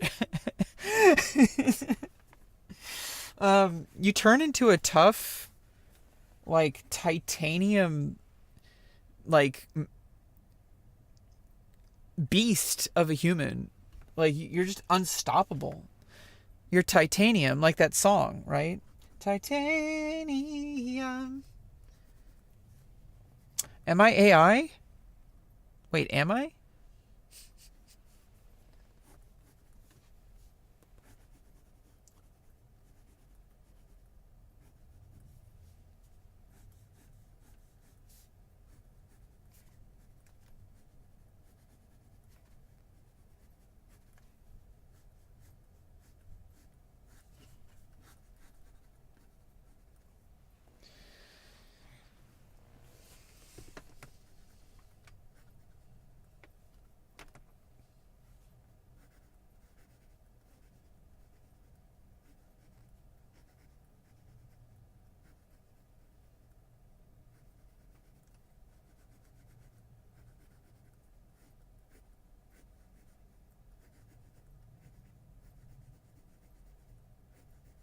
Yeah, for some people they just need time to pass. And also time away from you, especially when you come back later after you've gone through your spiritual journey and your transition. I think time away gives them a huge, like, before and after effect. Because when they see it incrementally, they don't really see it. And the same goes for yourself. Mr. Shiny, I have no idea what I'm drawing. I'm just drawing random doodles. But I feel like we are so close to the process that it's hard to see the progress. And I think, like, with people who have a hard time accepting like your change of pronouns and such, and also just people who might, like, kind of have uncomfortable silences when you enter a room and stuff, like, with those types of people, I think it works way better in your favor if you just kind of step away from them for a while. And then when you come back, like, later on, you're not only more centered, which kind of presents itself differently, but you're also, like, physically, you look different. Some people, they're just never going to accept you, and then you have to, like, really say goodbye. But the people that you're willing to give chances to, give them a little bit of time, and then spend more time with them later on, when things are a little bit easier for you, and it makes it easier for them too. And also, just having time away from you, and then when they see you again, they're gonna kind of forget what you used to look like.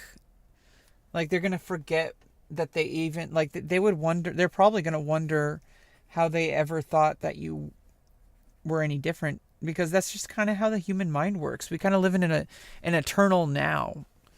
And a lot of the times, like, I think just time away from people lets their reality reset. Especially since you're making a significant change that's fundamentally goes against their image of you. And I think if you have enough time away from people like that, I think it just makes things easier. Things are smoother. They're like, oh, hey, that's Rebecca. Like, it's not a difficult thing for them anymore. They're not like, oh, hey, Rebecca. Like, and then it turns into like, oh, hey, it's Rebecca. Like, like, right? Like, the alternate way is that if they're super supportive and they're willing to do that transition with you, which is a special type of person that you should cherish with your whole entire heart. Time with that mindset that they're willing to try and they're pushing themselves, not you pushing them, they're pushing themselves. That's the difference. You shouldn't have to fight with people to make them change. They should want the change themselves. That's the only way any of us change. We have to want it. Nobody would have forced me to transition and get my surgeries. I had to do it. Nobody's going to do it. In fact, people are trying to prevent me from doing it. So definitely not going to try to help. And the people who are trying to help, they're just going to be like there for me. You know, they have the resources. They have the surgical training, right? They're not really, they're just like the final steps. They're not you getting up and putting your shoes on and, you know, opening the door. That's you. And people might kind of like, you know, help you along the way to that, but you have to step through the door and you have to get into the car and you have to get to the surgery, right? So it's like, they're not going to do that for you. And they're just going to be there when you get there to help you through it. And so you have to have that internal drive. And if you have people in your life who are not helping you through that, you can't have them in your life. I know it's like hard to hear, but it's the truth. And I wish I knew it earlier through all this. I didn't really figure it out till later on, towards the end of it. So, and here I am now. And obviously my life is only just beginning, really. Some people don't see it that way, and that's their problem. Some people see me as a failure, that's their problem. Some people think I'm a loser, that's their problem. It's not mine. That's their own bullshit. It's their own demons. They're seeing themselves. They're mad at themselves. They don't see a way to a better life for themselves, and so they're going to come after me because it's easier to blame someone else and externalize your anger with yourself to someone else. And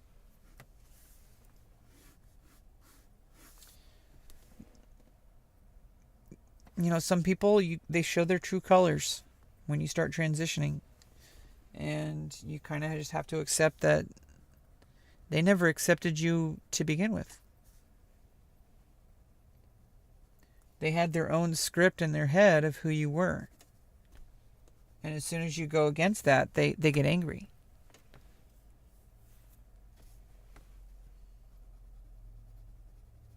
Because you're challenging their vision of you.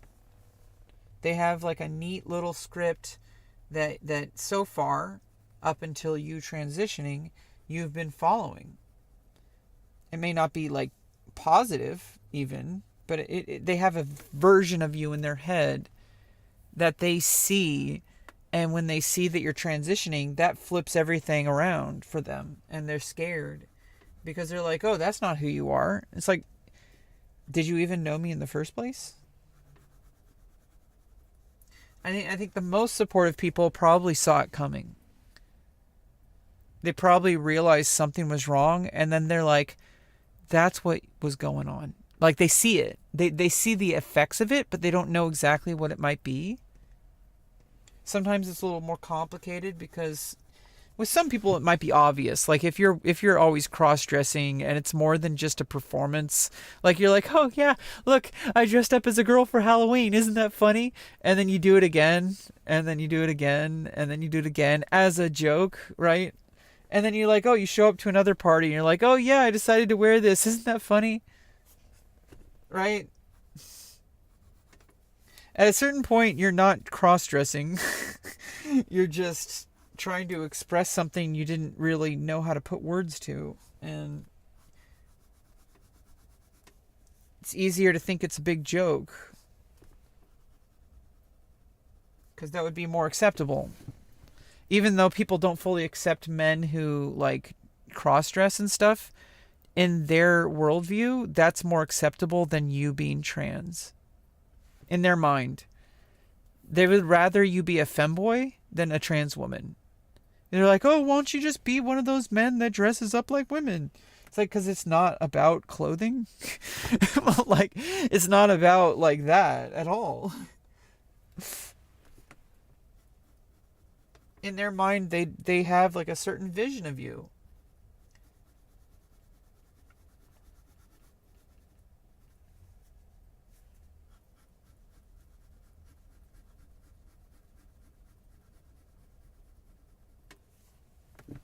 And as soon as you go against that, like it threatens it threatens their reality. They have a version of you in their head. Oh yeah, this person like went to this college and studied for this. Oh yeah, my big strong son. Brr, brr, brr, brr. And then suddenly they're like, hey, like I've been holding this from everybody for like years. Like I am a woman. I am transgender. And they're like, what the fuck? Why don't you just be gay? Like, blah, blah. It's just because, like, it's hard for them because you've already had this discussion and maybe you even came to those conclusions. Like, oh, maybe I'm just gay or whatever. Like, a lot of trans women have gone through that. But, like, for the person you're telling, they never saw it that way. They're just finding out about it now. The people who picked up on your suffering, they're going to kind of be a little bit more understanding because they actually see you. They don't see a version of you in their head. They see you and they notice that you've been depressed. They notice that you hate yourself. They notice that you haven't really been showing up places and stuff like that. And then when you finally tell them, they're like, finally, I get it, right? Like they finally understand it. They understand why you felt that way. They understand why you were depressed. ¿Qué hizo? This is like a random doodle. ¿Qué es eso? It's been like that with my parents. They have a version of me in their heads that they refuse to change. And they're probably not going to change. And no amount of shouting, like saying, it's ma'am, it's ma'am, it's ma'am. Like saying that as loud as possible is not going to change their mind. And I know that like I feel bad for that woman in that video that went viral. And I hate how it's been used as like, oh, this is some delusional trans person. Unfortunately, that's how it's observed by a lot of these people. When they see somebody that looks pretty masculine shouting in a kind of masculine voice, saying "it's ma'am" at somebody who is never going to respect that even if she looked like freaking like Michelle Pfeiffer, right? Am I too old? Am I dating myself? Am I showing my age by saying Michelle Pfeiffer? Megan Fox. Is that more like what this new generation of these young whippersnappers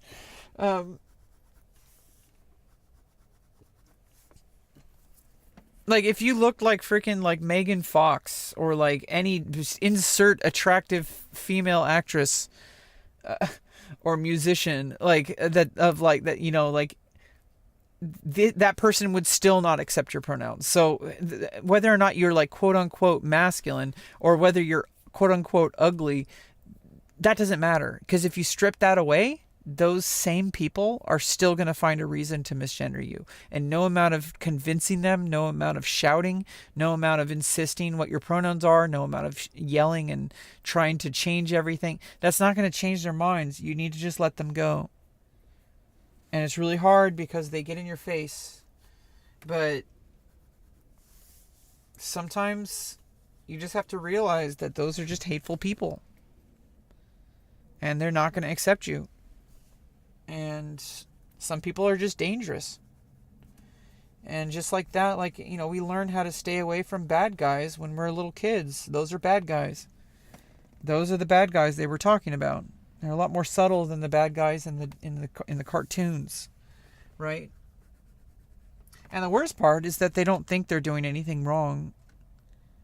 Somebody who is doing something wrong but doesn't believe they're doing something wrong is like the most dangerous person. They're convinced that they're just having an opinion, that it's their religion, that like whatever. They can just fuck off. And unfortunately, I'm not really in a situation where I can fully just say fuck off to everyone. I'm kind of entrenched in a bureaucratic nightmare of trying to get my own independence, but it's slowly but surely getting there. And eventually I'm going to be so powerful that nobody can stop me anymore. I'm going to be allowed to be myself, and I'm going to be allowed to tell people to fuck off if they're being a problem in my life, because I won't need them anymore. Honestly, it's already pretty much there, but there's certain people you kind of can't like be rude to, because like, I don't know, it's like I'm not involved with anybody like that, with somebody who is responsible for something I need, really, because like the college is not gonna like the college I work with is like very like accepting of trans people. They're not gonna be weird and hateful. They're understanding of my disability. Like, I know, like, one of my coaches told me not to think about it as a disability, call it neurodivergence. I kind of explained to her that, like, in my head, that means the same thing, because you're just using a different word to describe the same thing. I am disabled functionally. So when you say something like neurodivergent, in my case, that means I'm disabled because I am functionally disabled. I may not be like literally like in a wheelchair, but my brain is in a wheelchair. And if people don't accept that, they can fuck off, because I know what reality is. I'm the one who has to live it. They think they know more about my life than I do.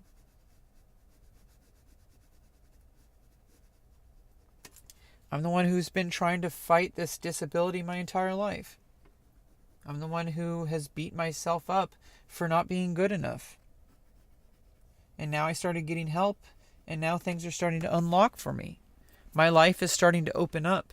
I'm getting coaching for specific things that are targeting my biggest weaknesses. I'm getting access to resources that I never had access to before.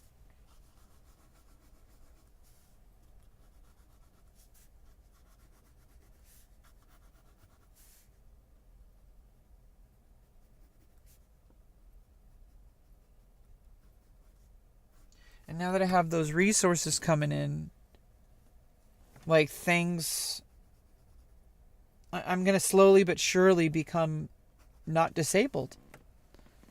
Is this abstract? Probably. I am not really in a stage where I can make deliberate artwork. Like I said earlier, I've been drawing this way because I just need to put pencil to paper. I just need to show up to make art. And I'm trying to solidify this into a habit.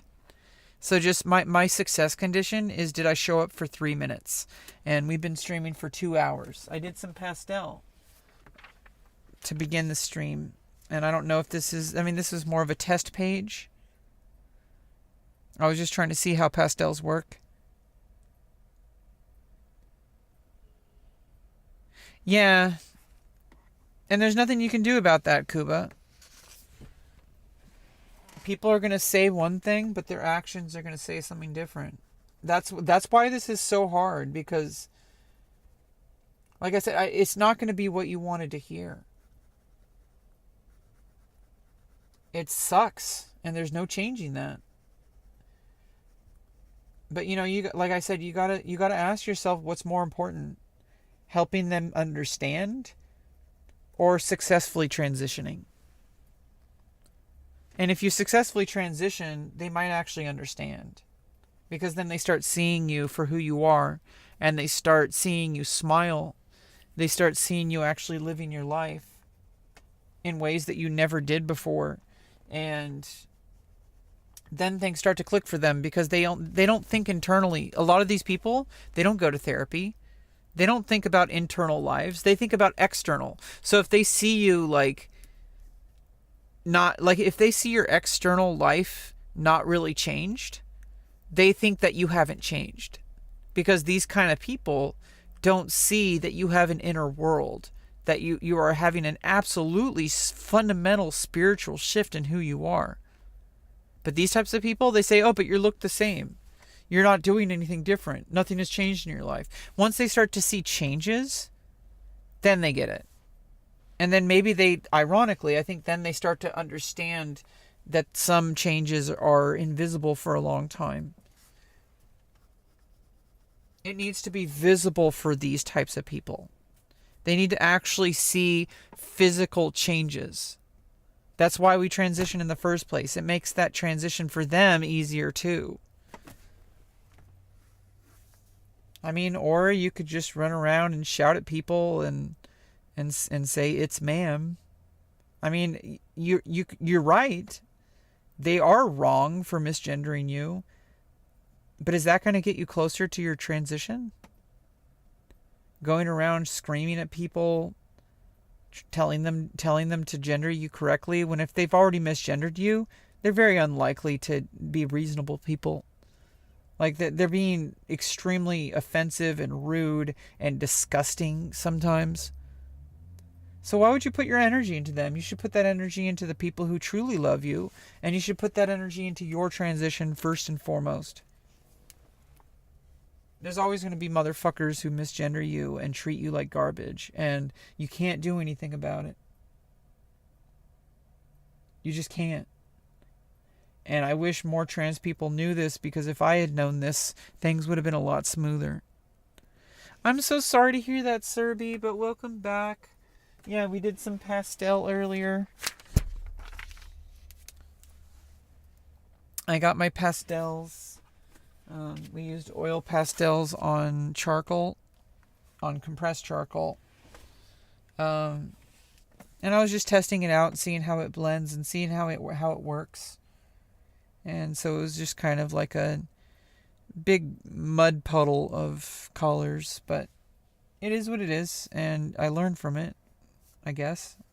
But, you know, I'm going to kind of keep like painting kind of projects, like kind of few and far between. Most of the stuff I do is going to be with pencil or ballpoint pen or crayons.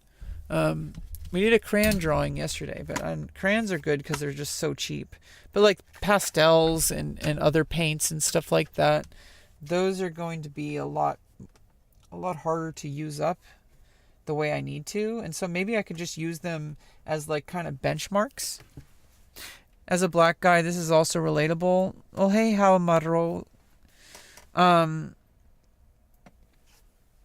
Yeah, and that's something that I don't understand because I'm not black. So it's like there are things that like people understand because they have similar experiences, and so I try to listen to what other people go through, and I also try to think of it as this way, is like, this is just what it's like for trans people in a way that cisgender people don't get, because in the same way that like white people don't get what it's like to be black. And it's obviously not exactly the same. Because I mean, I don't want to get into it too deeply, but I have no way of knowing if it's even exactly the same because I'm not black. You know, maybe some black trans women or black trans men can shed some light on that, but I don't have that experience, so I don't have that intersectionality, so I can't really speak on that. But I do think that it's probably similar. This is just trans people's version of racism. The transphobia, that's like, we're living that version of that. Which sucks. But I mean, because you have two choices: transition and be subjected to bigotry, or don't transition and be subjected to actual torture. So like, well, which one is it? At least with the external, you can have an internal peace, right? Like by transitioning and accepting that you're going to be subjected to bigotry, then you can learn to try to live with that within your community and with people that you love and try to overcome it. And you know, who knows? Maybe society will change eventually. But you can't hold out. And some people are like, oh, I'm going to wait until Donald Trump isn't president to transition. It's like, well, what if Donald Trump is president for the next 3,000 years because he found some kind of secret alien sludge that turned him into an immortal god, and now Donald Trump has enslaved the entire world? Are you telling me that you're going to wait until Donald Trump is gone to transition to do something you need to do? You need to do that shit now in your own way, and however the pace that works for you, obviously. But don't wait for some external thing to be a certain condition for you to do what you need to do. Some people wait until their 60s or 70s, and if they say, "Oh, well, maybe when I'm older things will be better. Maybe when I'm more ready." You're never going to be ready. You're going to be just as fucked up at 68 as you are when you're 18 when it comes to transgender stuff. Like you're I just Hey, what's up, Look Right Leon? Hope you're doing well. Yeah. So it's like this belief that if I only just wait until the time is right to do what I need to do, well, you're always going to find an excuse. You're always going to find some reason why you're not ready yet, because it's so much easier to not do it. But then you're hurting yourself because you know you need it. Eventually, you're going to look back and have regrets because you're like, I wish I did this when I was like 20 years younger. Like, I wish I did this when I was 18. That was 20 years ago. Hey, Axeloof. So it's like people have this idea in their head that, oh, I'm going to transition when my job is more stable. I'm going to transition when I have, like, maybe after my kids grow up. I'm going to transition when, like, oh, maybe I don't want to confuse the kids, and so maybe I'll wait until they're older. It's like, well, doesn't it sound like you're going to confuse them more by being a toxic, like, at least internally, like you're not healing? And so that's going to come out in so many subconscious ways because you're denying who you are. And that's going to have an impact on your kids. That's going to have an impact on your job. It's going to have an impact on everything about you. So, like, if you are refusing to do something because you think there's going to be some magical day in the future where you have all your shit together, like, am I going to wait 20 more years to start putting a pencil on a paper to draw art? Oh, but maybe in 20 years I'll be ready to draw art. Like, nobody thinks that way with stuff like art, right? Like, people say, oh, if you want to learn art, do art. Most people understand that. But if you think about it like, oh, but trans stuff, that's different. It's like, if you think about it that way, if you wouldn't wait 20 years and you want to learn art, but you're going to wait 20 years because, oh, maybe I'm going to be more prepared in 20 years. Like, you're going to wait 20 years to pick up a pencil and put it on paper? Or you can just start doodling because you're going to suck. But you're going to get better every time you do it because it's not about time. It's not about age. I mean, we don't need to get into, childhood and stuff like that. I'm talking about adults. So, like, it's not about, like, you being 18, as far as, like, transgenderness goes, like, that same exact feeling, if you have not done anything about it, it is very unlikely that anything would have changed in like 20 or 30 or 40 years. And that's the overwhelming experience for a lot of people I've known who have transitioned much later in life, like in their 60s and 70s. They wish they did it earlier. They wish they could have. Because sometimes it was like literally like the only people who could get the surgeries and stuff were like wealthy people or people who saved up tens of thousands of dollars, all sorts of stuff. Like, things were different, but some people did have the option, but they chose not to because they're like, oh, but maybe I'll wait until my kids grow up. The kids grow up and then they're like, oh, maybe I need to wait until I get a better job. They get a better job. Oh, maybe I should wait until, like, it's always going to be that way. And so you just have to do it. Just like art. Like, I can't wait for some magic moment to start becoming an artist. I just have to pick up a pencil and start drawing. right? Like, you just learn by doing it. You'll be ready. You're not going to be ready, but you're going to make yourself the person who can handle it.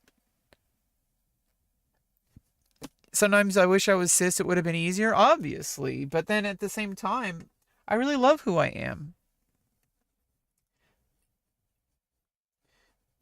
If I was a cisgender person, I'd be a different person. And so I wouldn't even know the difference. And so I would have different problems, probably. But I think that, like, this idea of, oh, I wish I was cis, it's like, well, you aren't. And that's okay. And I think it's just like letting other people catch up to the reality we already know. Like, I already know what it looks like when things work out. Those people don't get it yet. And it's hard because some of these people are doing very things that are making me very terrified about the future. But what are your pronouns? She, her. Um,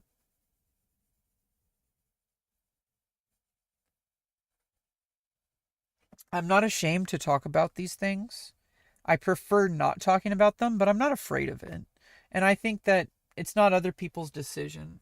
People will be like, oh, why are you always talking about trans stuff? And I'm like,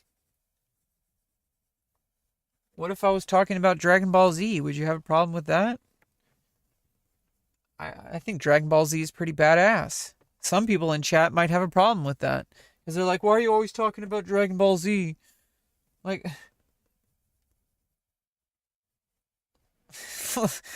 like, but for some reason, transgender stuff is uncomfortable for them. Well, then I'm going to keep talking about it because I need them to understand that this isn't something they get to decide. If they're going to be uncomfortable, then they're not ready yet.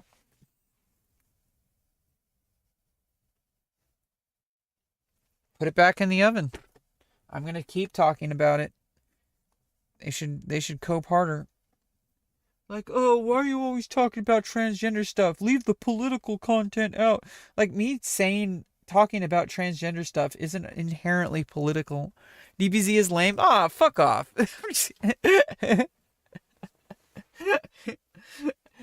You see what I'm saying, though? Like, there's always going to be somebody who doesn't want me to talk about Dragon Ball Z.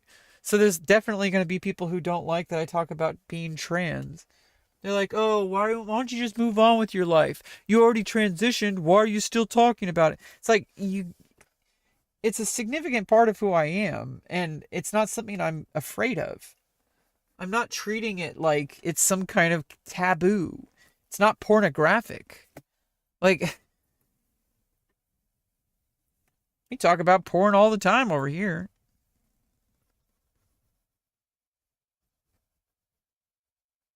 but it ain't that.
Is that Crimson Chin? Like,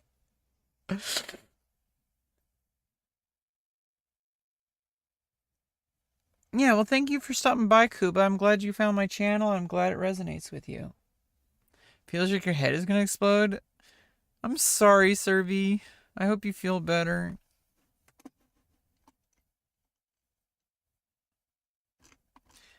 Try turning off all the lights and resting your eyes. I know it's like kind of maybe I shouldn't be telling one of my viewers to stop watching the stream, but maybe you should turn off the stream and just turn off the lights and have a nice rest, have a nice cup of like herbal tea, drink plenty of water, and I hope you feel better.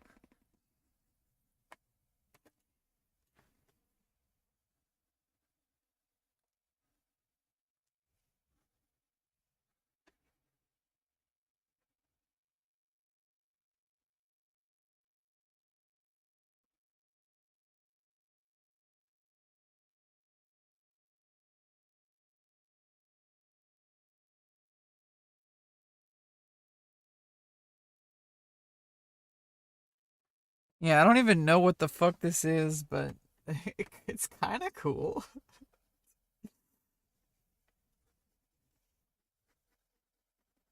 Like this almost looks like a hand.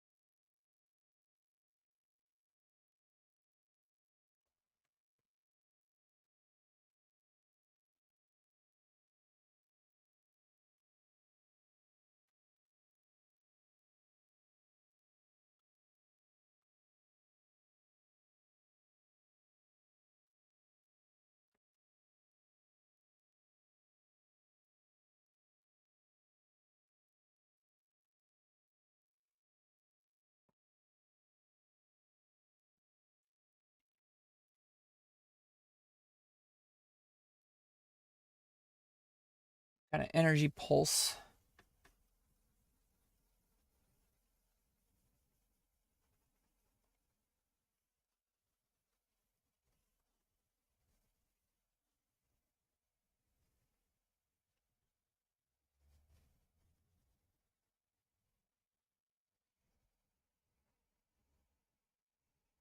Some scumbling.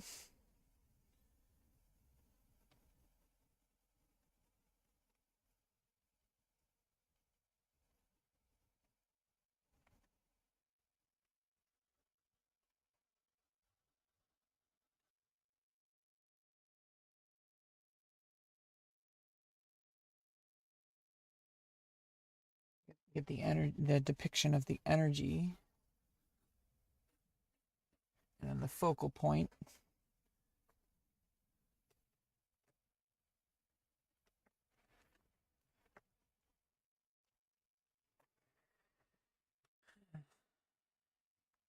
It's an abstract sled. Female Killian Murphy. Yeah, I know people have said that before. I look like female Killian Murphy. My eyes, they're like blue green. Sliding down the mountain. Oh, I see the sled. Yeah, it's just a sled. I see it. And it's a head. It's a face. But it also looks like it's like a face of like a Mega Man type. It's like a Mega Man. And got like a power ball coming from the hand. Um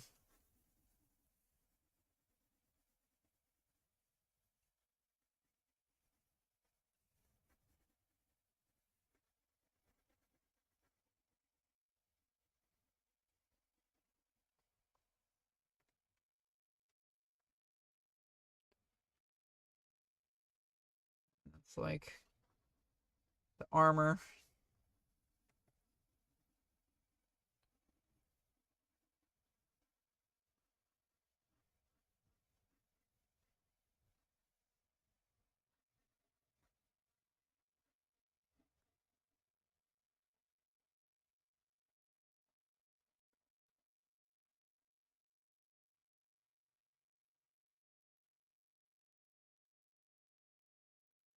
right?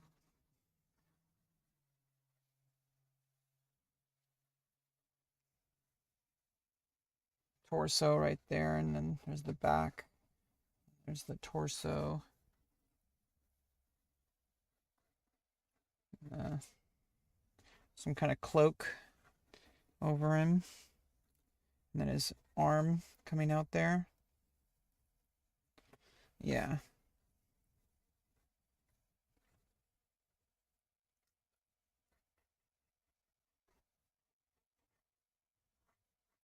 There's like a cloak going over, and then there's some of the armor.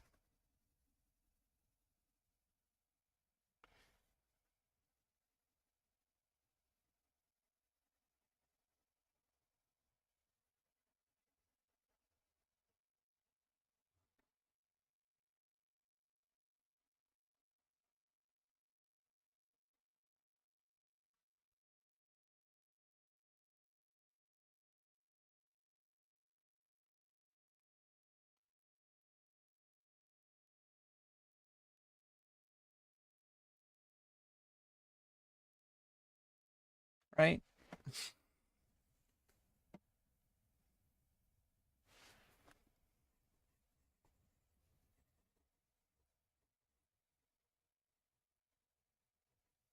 And he's like making like an energy beam like Goku.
Yeah, I don't know.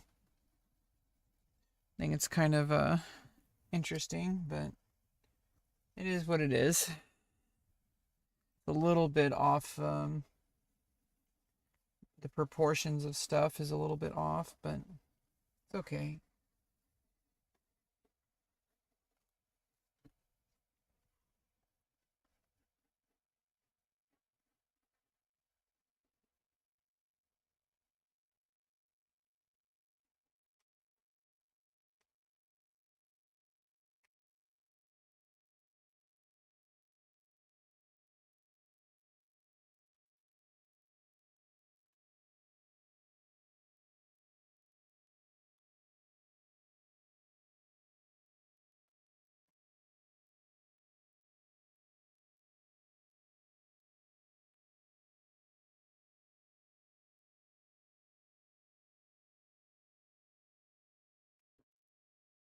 Sending love.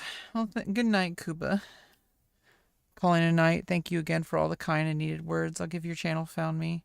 I'm glad your channel found me. I'll be sure to stop by. Well, thanks for stopping by. I'm glad I helped. Now it's a JoJo stand.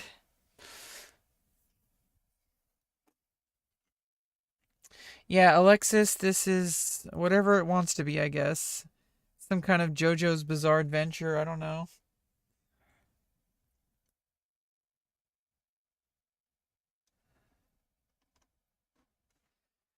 Yeah, I think anymore. I think if I touch this too much, it's just gonna get muddy. So it is what it is. Time to give it a. This is like the kind of like I need to say goodbye to this picture. So there we go.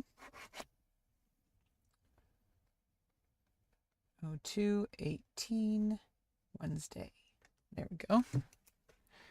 Well, hope you guys like this one. We had two pictures today. Pastel earlier, where I was just experimenting with the pastel. this picture, whatever it is. This like Mega Man looking dude. It looks like he's from like Mega Man meets JoJo's Bizarre Adventure. Yeah, maybe if I hold this up to the light. Like, oh, like that'd be cool if it was transparent. Like if I could see the background, like wouldn't that be cool? If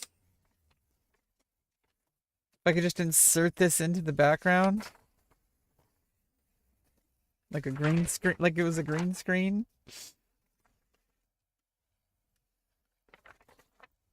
Yeah, well, there we got the two different pictures today.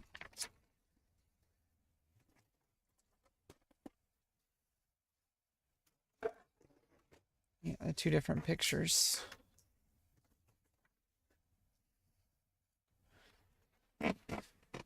Okay, let's go a little bit. Okay, a little bit of overlap in order to fit both of these. Okay, there we go.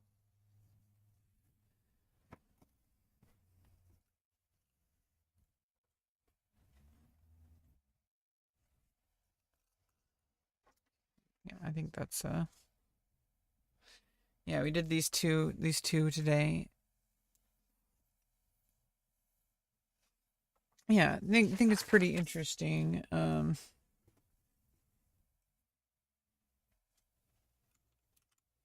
me just get a screenshot so I can archive it.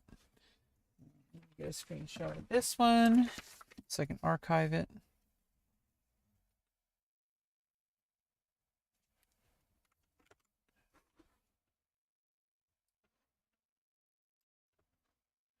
All right.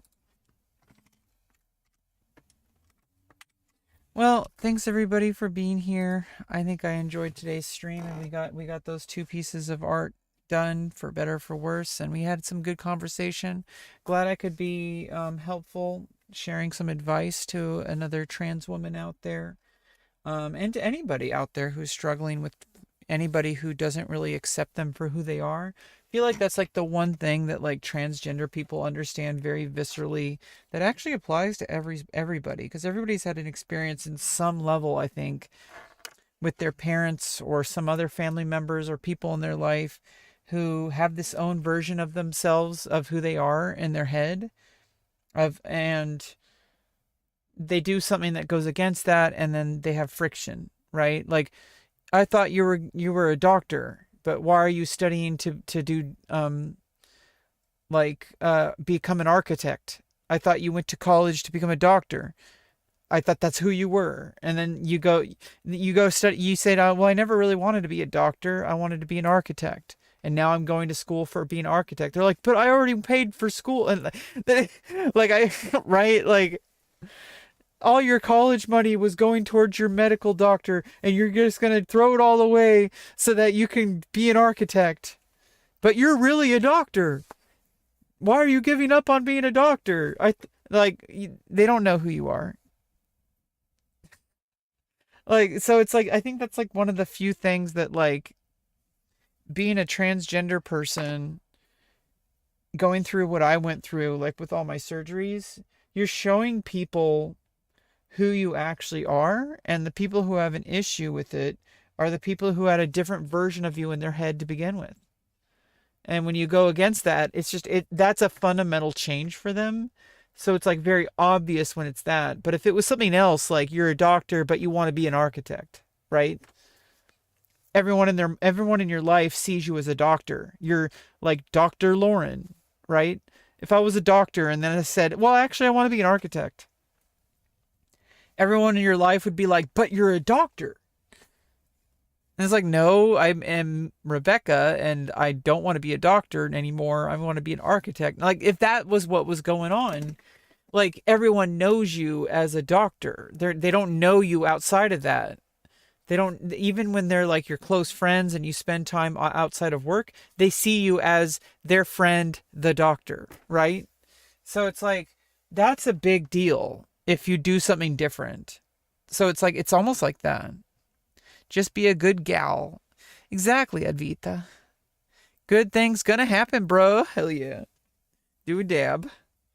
Anyway, I enjoyed making some art today with you guys, and it's been 2.5 hours, and so I'm gonna get going and just kind of take a break, and I'll see you next time. Bye bye.